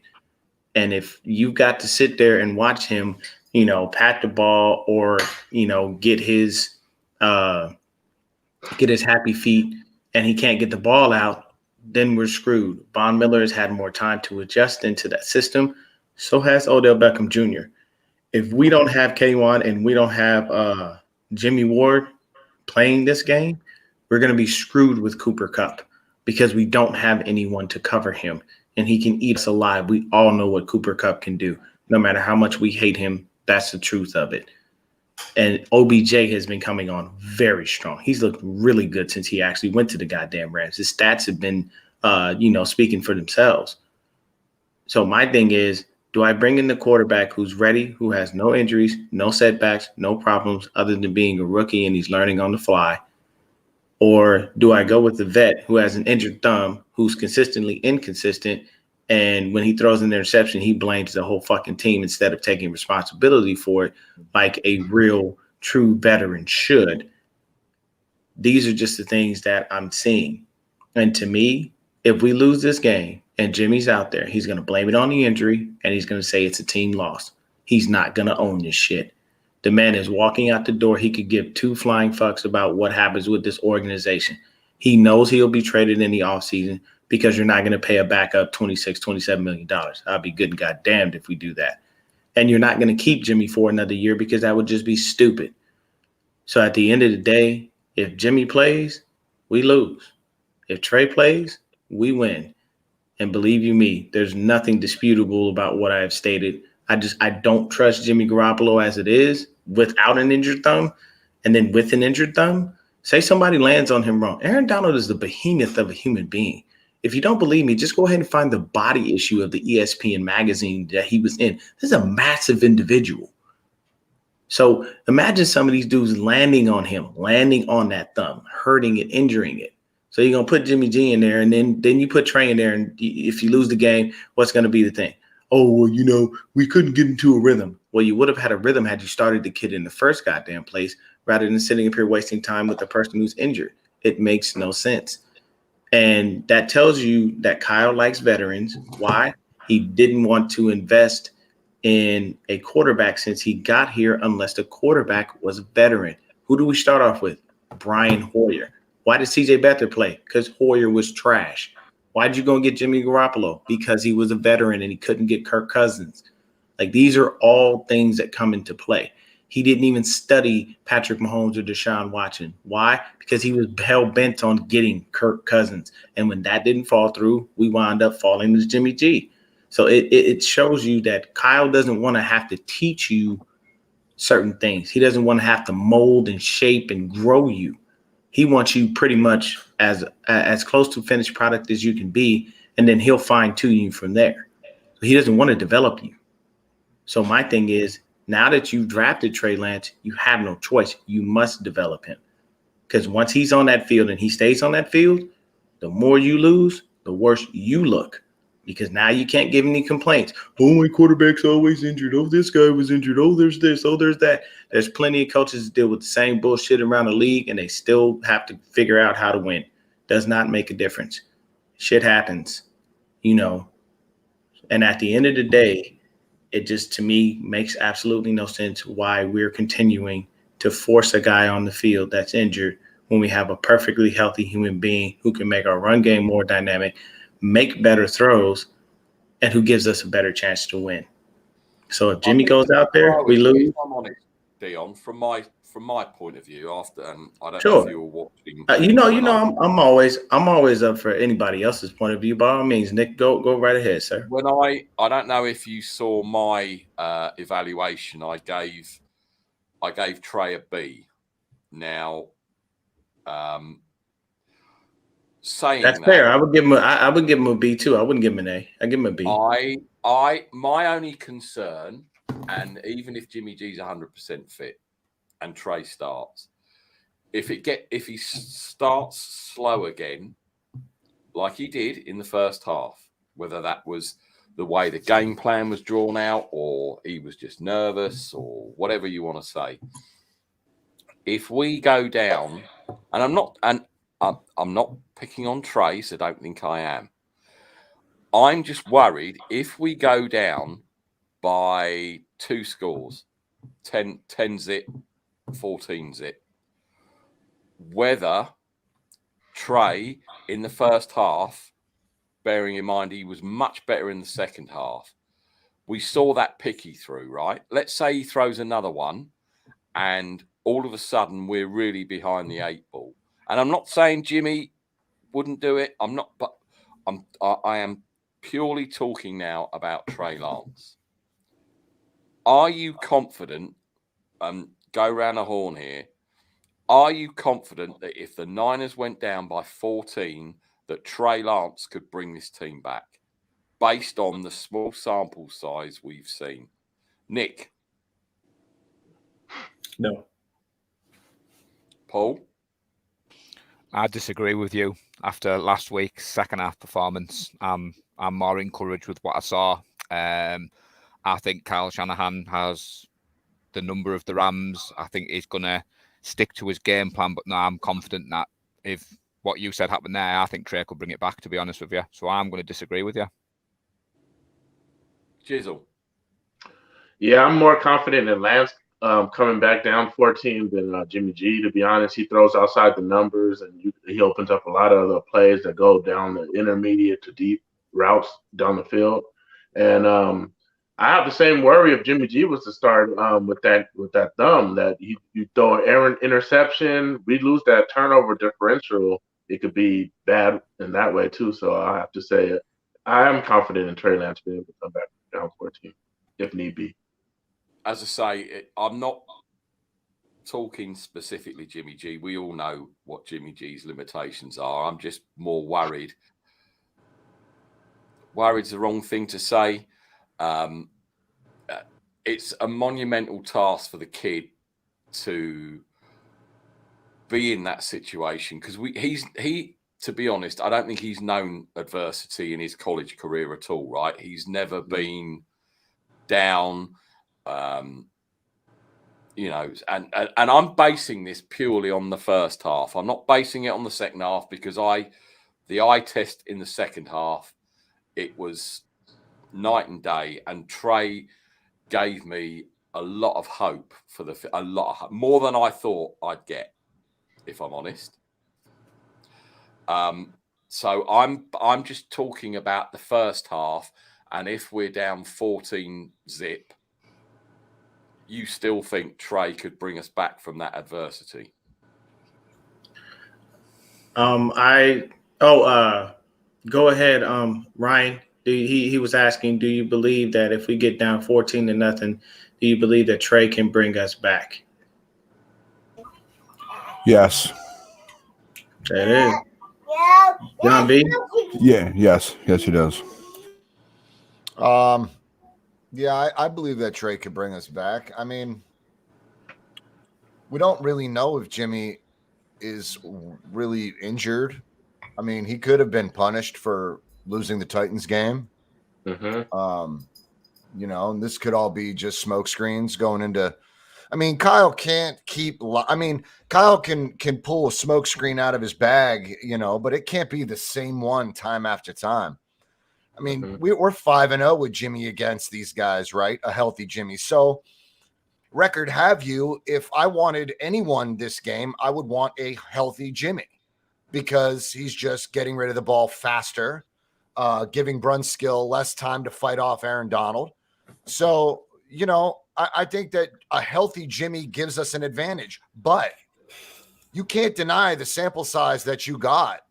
You saw Trey Lance, a raw talent, struggle the first half versus the Texans, go to halftime, and just learn from the mistakes that he made, and he literally grew after halftime. Like, you saw growth after halftime.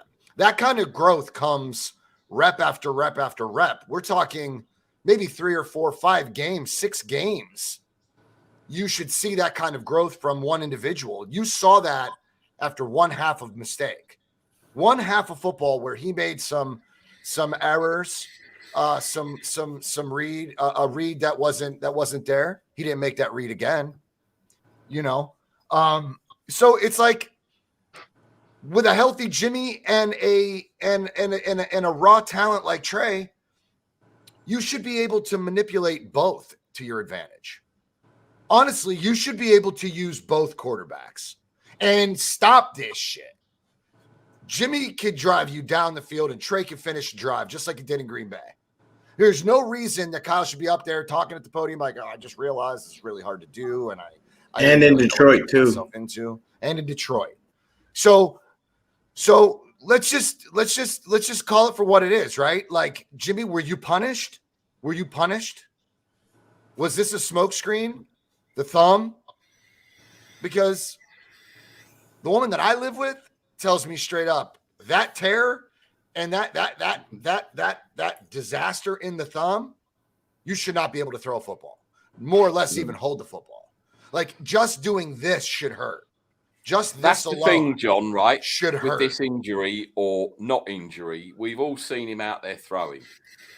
So again, yeah, it's weird. It's weird to me. Like, I don't really know, Nick. If that I feel was like Kyle's this pulling injury that strings. he's supposed to have, he would not be throwing the ball. And Correct. I don't know what's going on. I don't know. Anyway, I believe that you're going to see. I believe you're going to see Jimmy under center there, if he's ready to go. But I won't discount the fact that you might see Trey also.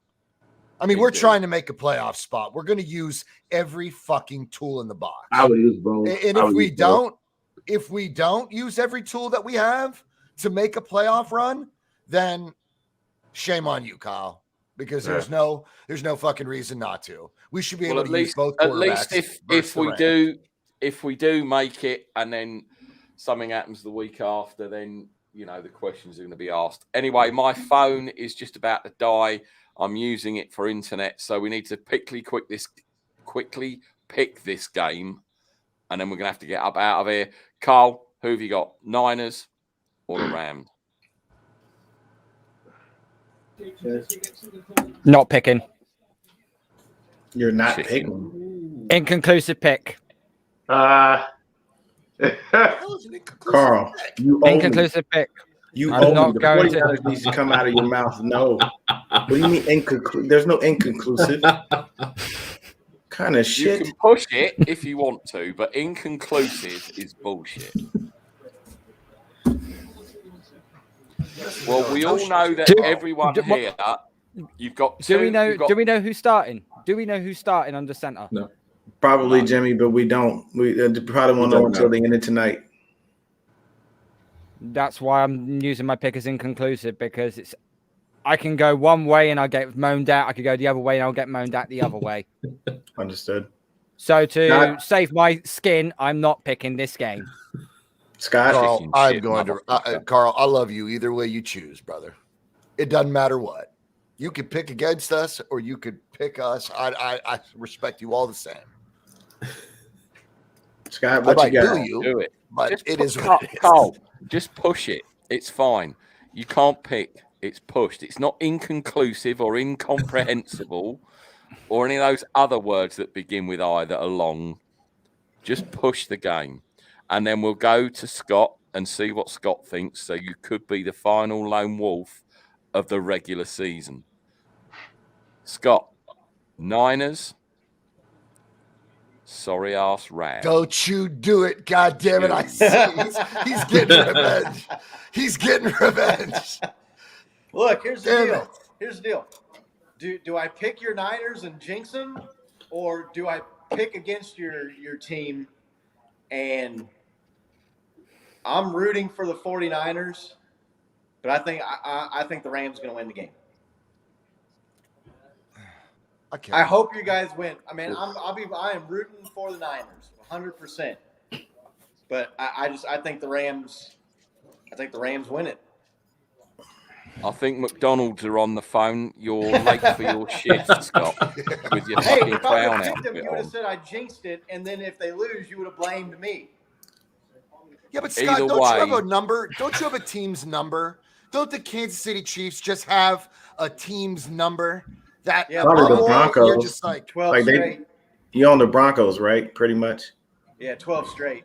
Yeah. See, they on the Broncos. We on the Rams, and the Patriots. Don't you guys have like somebody that you just keep kicking the shit out of, minus the division? Jets. Yeah. Jets. See, beat shit out of these are Jets. not very good. The only These are not very I'll good say this. examples. All of us Niner fans are picking us. Like, there's no even question or guess. So Nick doesn't run out of time. The only other thing I will say is when Jimmy throws an interception, we are 1-7.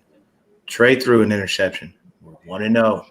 There's no reason for me to believe that Trey cannot bring us back from being down a 14-point deficit as long as our defense holds us down. I believe that we should be able to come back with Trey. I believe that if that is Jimmy Garoppolo, We're we wind 5-0 up when he doesn't digging throw a pick, ourselves. though.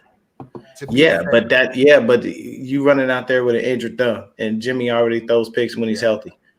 So that's my only thing. Like, I can't trust him. That's fair. I don't want him to ever stand. I don't want him to suit up ever again in a 49er uniform. I'd love to see him in street clothes for this last game and let Nate Sudfeld and Trey Lance be on the field.